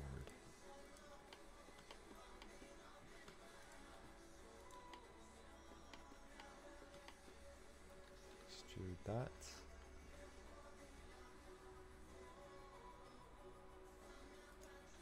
Something like that. Yeah, that kind of looks like the reference, just to bring the reference back in. It's that piece there. I have to take some, do my own interpretation of this, but I think these lines here are a part that's coming forward. That. The proportions of my pillar aren't exactly the same, but I don't think that's a problem. Maybe I'll just do that. It's a little bit closer. It's okay if it's not exact.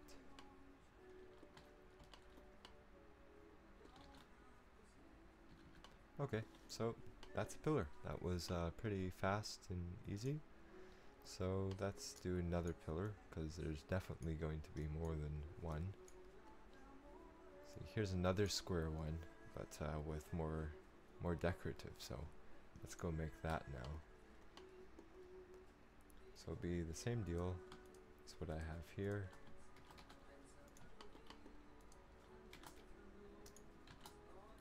Add a cube.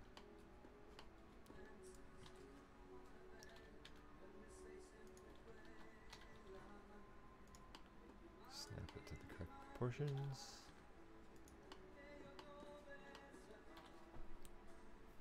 Good.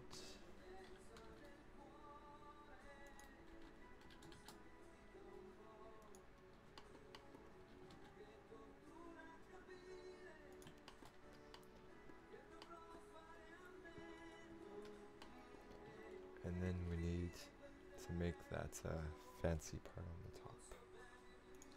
So something like that.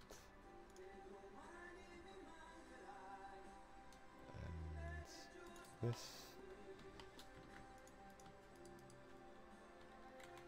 Extrude that. Kind of bring it out a little bit. Create another loop cut.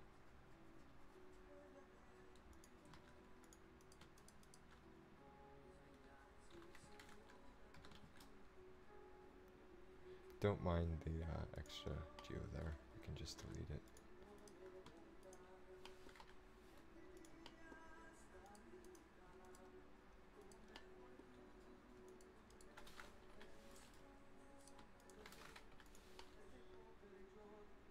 Okay.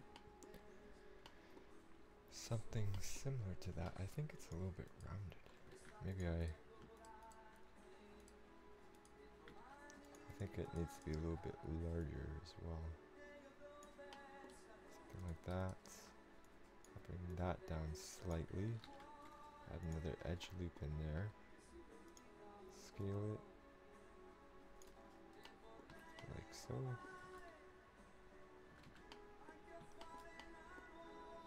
Then it comes to about there. And then there's this another piece.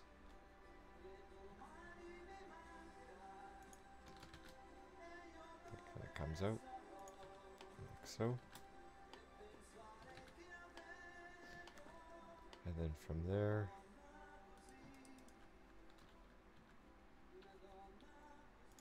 comes down a bit more.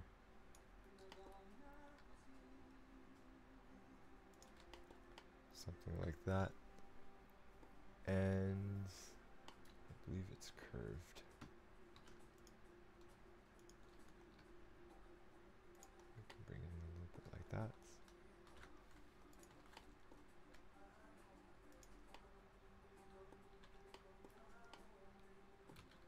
There.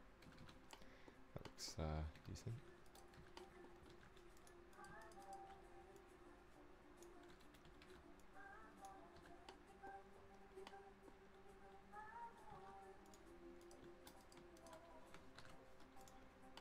I'm just going to merge that back together since it got disconnected during the modeling process. Okay.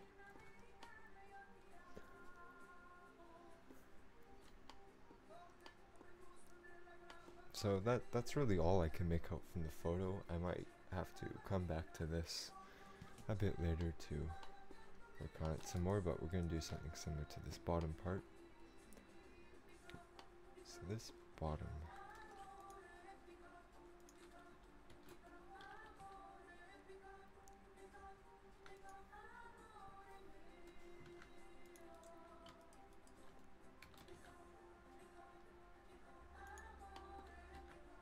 it's a little bit too tall.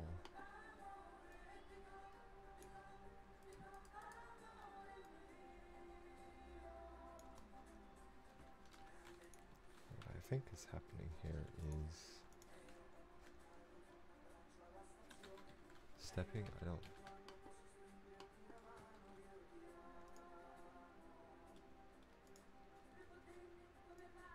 I think it's something like that. Yeah, steps.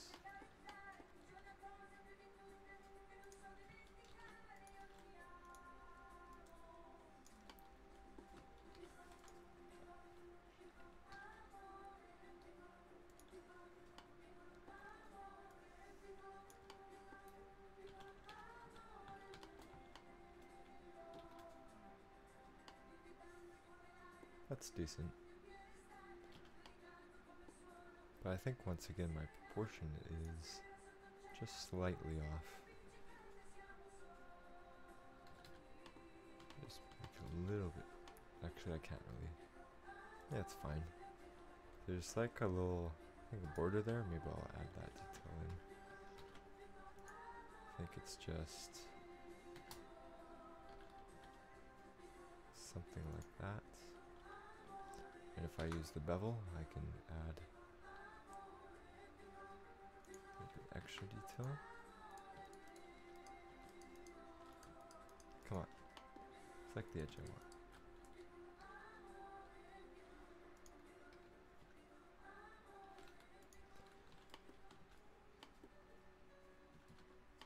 I think that's good. And the other details in there would be sculpted, no, normal maps. I guess I could add one extra piece. Just one extra. I think, well, I'm gonna go in and bevel it.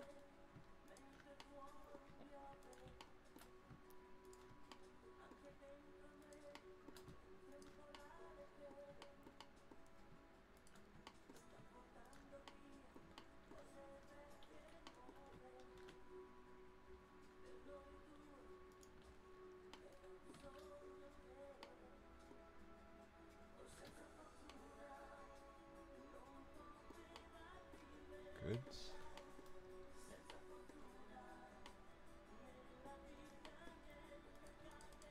I need to bevel that.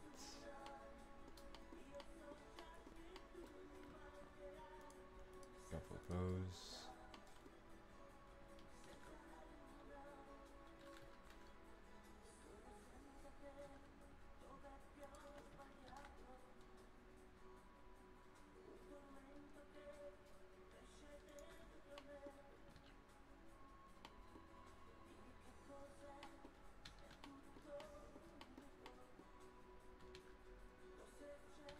Good. And finally, clean up the topology at the top here.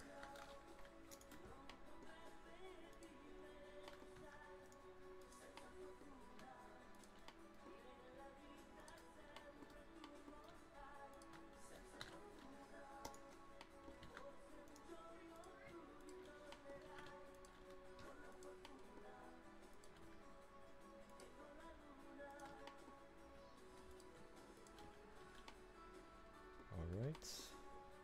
That's looking good. Oh, we have always remember the bottom piece here. We want to get rid of any possibility of n-gons, since game engine can't handle the n-gons. So I'm just going to extrude that whole edge and merge it to the center. It's good enough.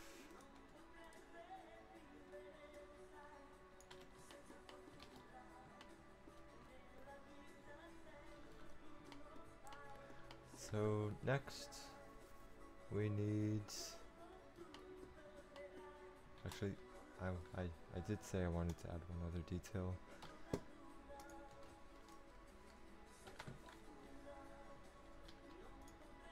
And I'm just going to merge a separate object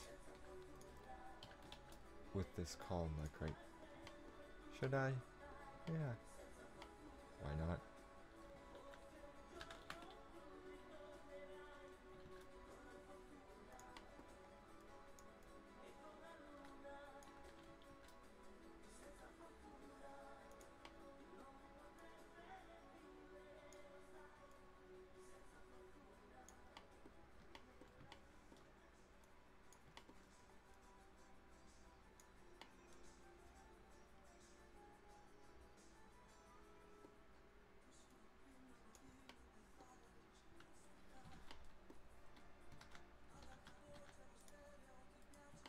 And of course, when you are going to import this into the game engine, just remember that you will have to go through all of these objects and set their center of gravity to the correct place.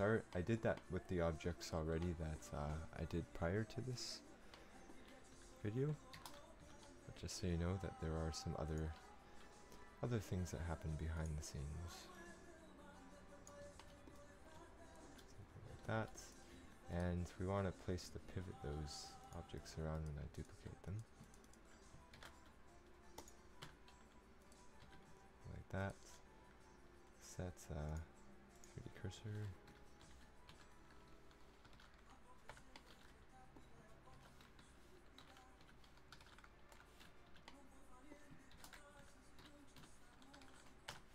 There we go. So with that done, actually I should have done this before, but there's some faces that don't need to be there. I don't need the top face or the bottom because those aren't visible, nor do I need the faces that are towards the back.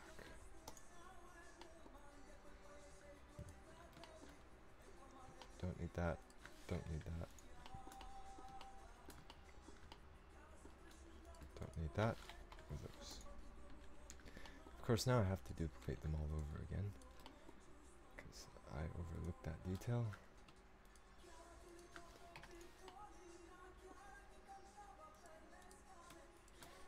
Just keep the poly count down. If a face isn't needed, get rid of it. At least that's what I think.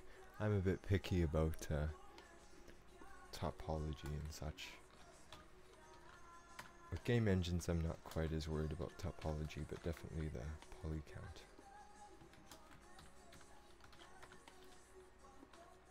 There. And so I'm just going to combine all those objects with the pillar. There. It's all one object. And it adds just a little bit of extra detail.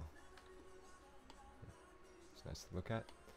So, let's make our round pillar.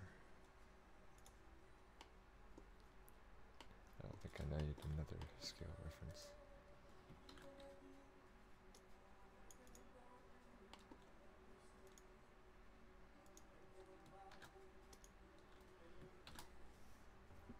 And this one's going to be a cylinder, and we're going to want no less than 16 faces.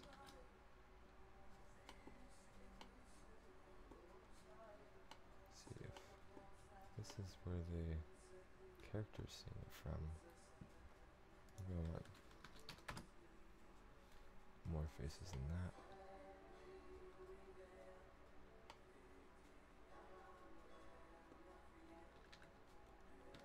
I think 24 is probably enough. I know, I used more for those pots actually. But this is right on the ground, so character's never going to see this really up close.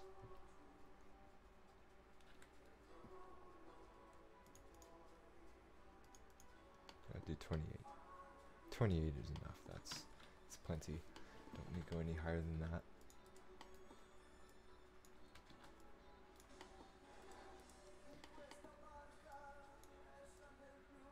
Snap those. Good. And I believe that these round pillars are not as wide as the square ones were.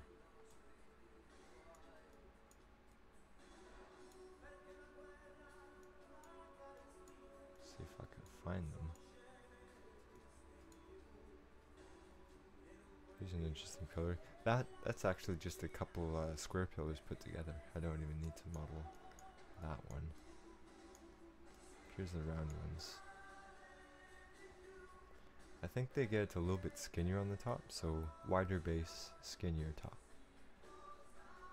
Okay, let's make this happen.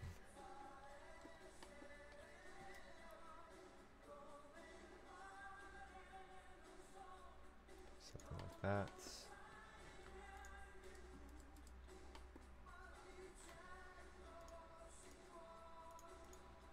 Skinnier top. And they also have a square top like those did. So let's add a cube like that. And of course, just make sure that this cube's also properly aligned with our scale. Good.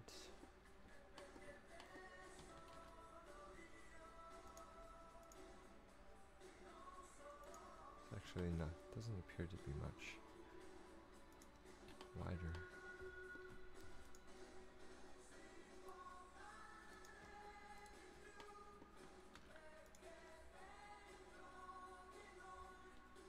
Something like that.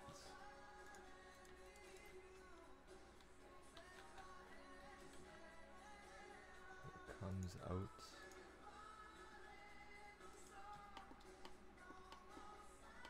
That almost blends in, goes from round to being square. How will I model that? Let's see, what could I do? I think I have an idea. Don't know if it's gonna work, but we shall test it.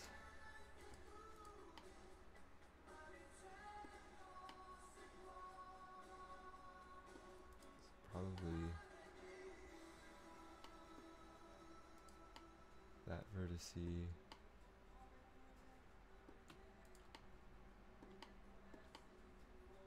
That's 1, 2, 3. 1, 2, 3.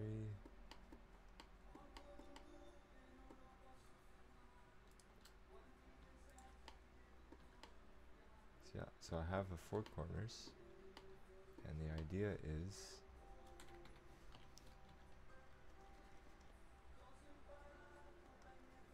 to kind of make it square. What I can do here is select from there to there.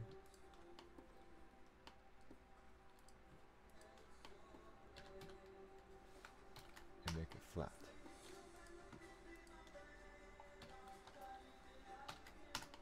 Like so.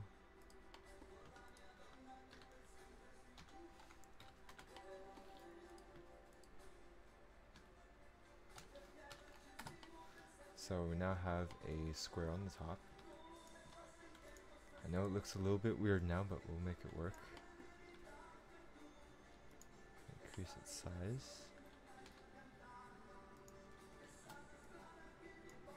Snap it to the correct position. Add a couple loops, and we're going to smooth it.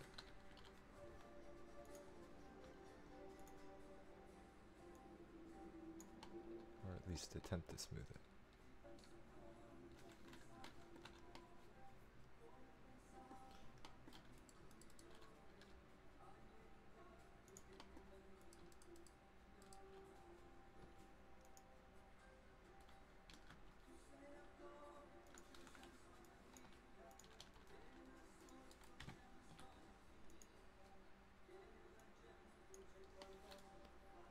There. I think that more or less worked. We changed something that was a circle and we made it into a square.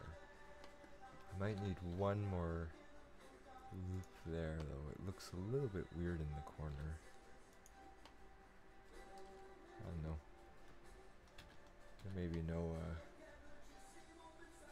truly functional way of doing that. Maybe what I can do, just cut it like that. That might work. Maybe.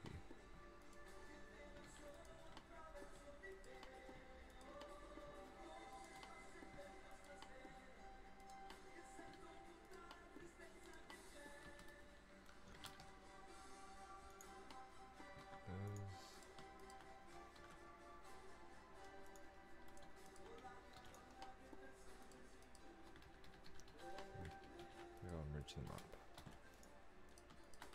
That's my pickiness in example right there.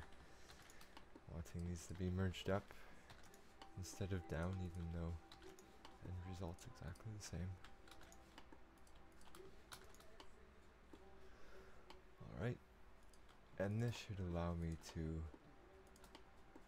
make that transition a little less abrupt, like so.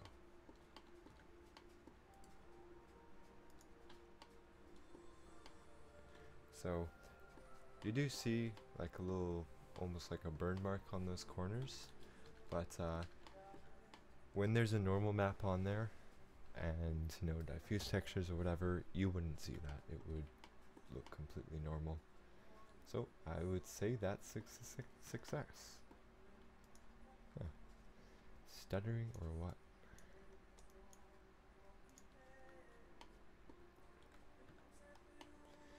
Next.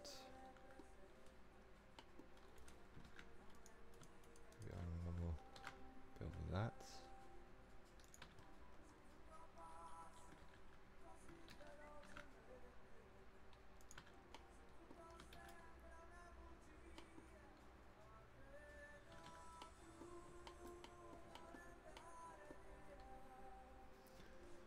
I think I can also merge some of these together. It's more edges here than I actually need to define this object.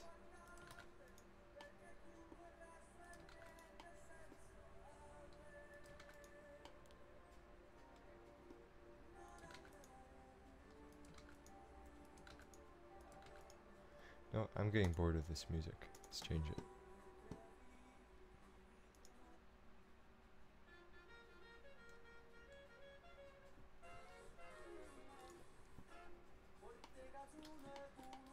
That's more like it.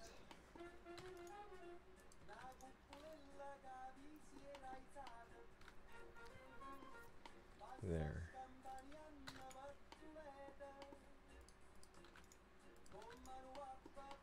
Just saves us some polys.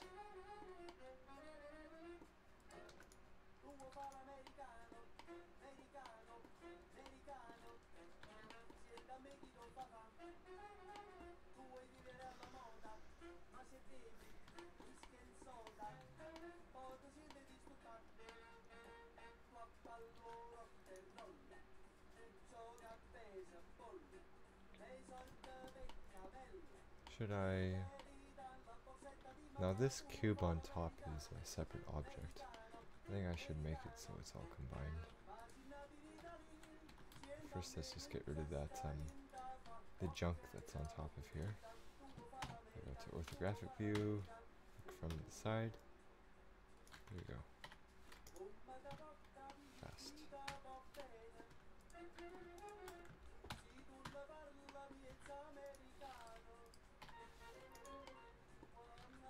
And what I'm going to do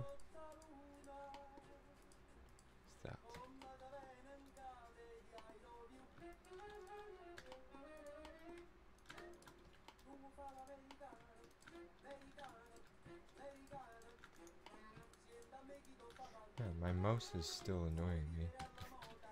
That sticky button it has keeps locking me up. Oh well. The day that I can afford a new mouse is not far away.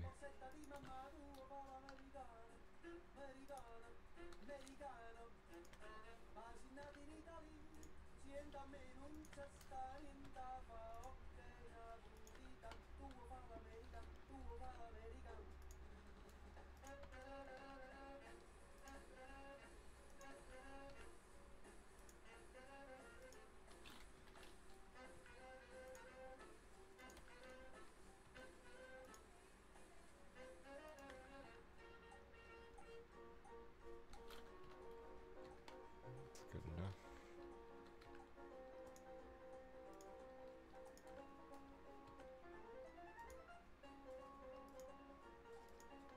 I do realize I could use the triangulate tool for this, but I think it just looks nicer when it's done by hand. And I have the time to do so.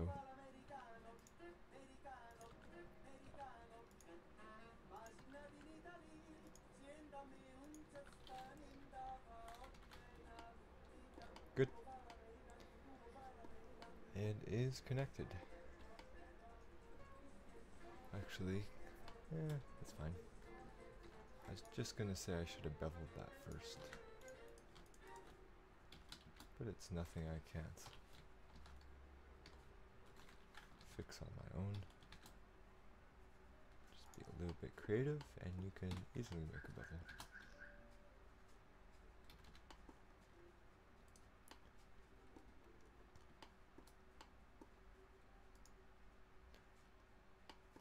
And the bottom also has a square piece.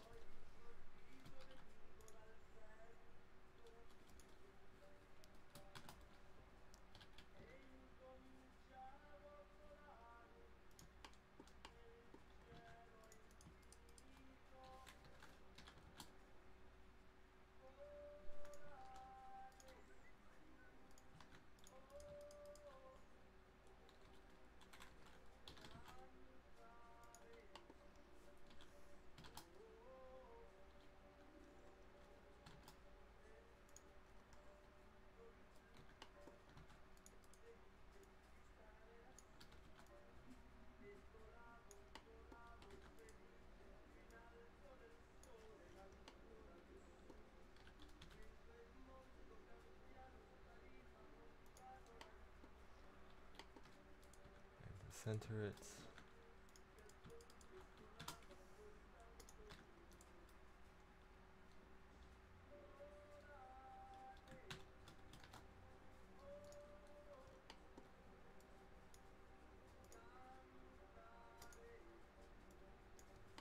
There we go.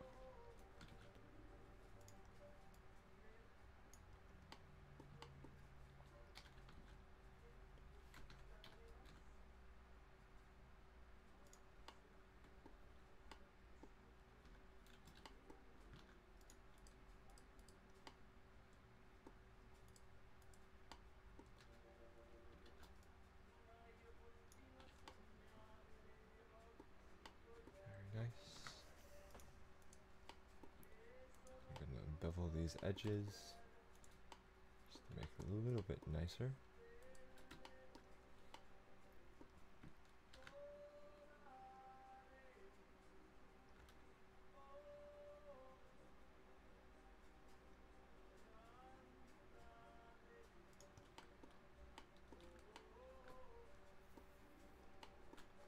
Good.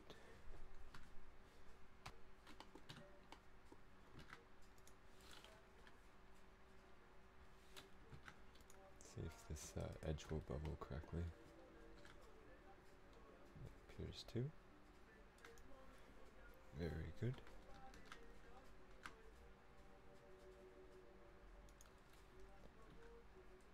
And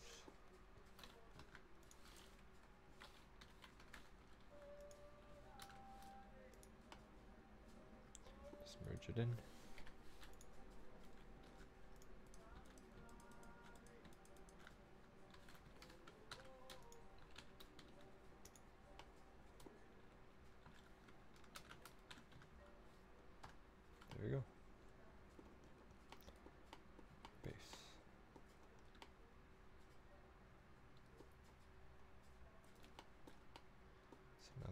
is done.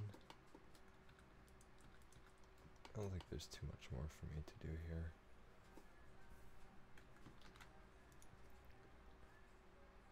I could add a little detail.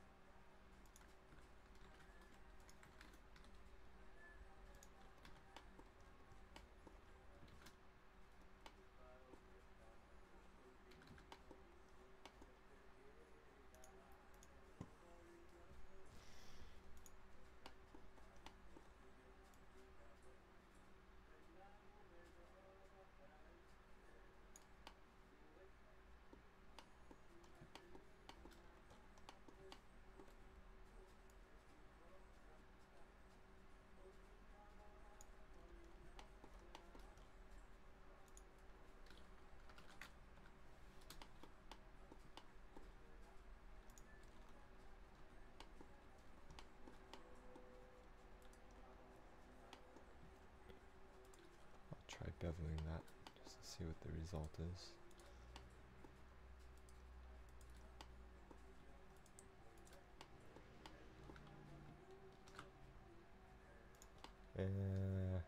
Nope. Nope, nope, nope. Okay, that's enough. That is enough. Any more details on this would be in a normal map anyways, so 3 pillars. That's what we did so far. We did 3 pillars. We have 3 arches. We have 3 different pots for or planters. Or sorry, we have 4 actually. We have this kind of unique one. So there's 4 of those. There's that metal terrace, or sorry, lattice. What's coming up next? I need to do a few small adjustments on these models. Add some little pieces, move their center of gravity. Next, I need to work on walls and roof, as well as flooring, as those are the other major elements, along with windows. But I'm going to say that this is the end for this stream, because it's been going on for a while now, and you've seen me make a number of models. So I'm going to keep working on this and come back tomorrow. Hope you had a good time watching this. This is Jeremy Bailey from theenvironmentguy.com.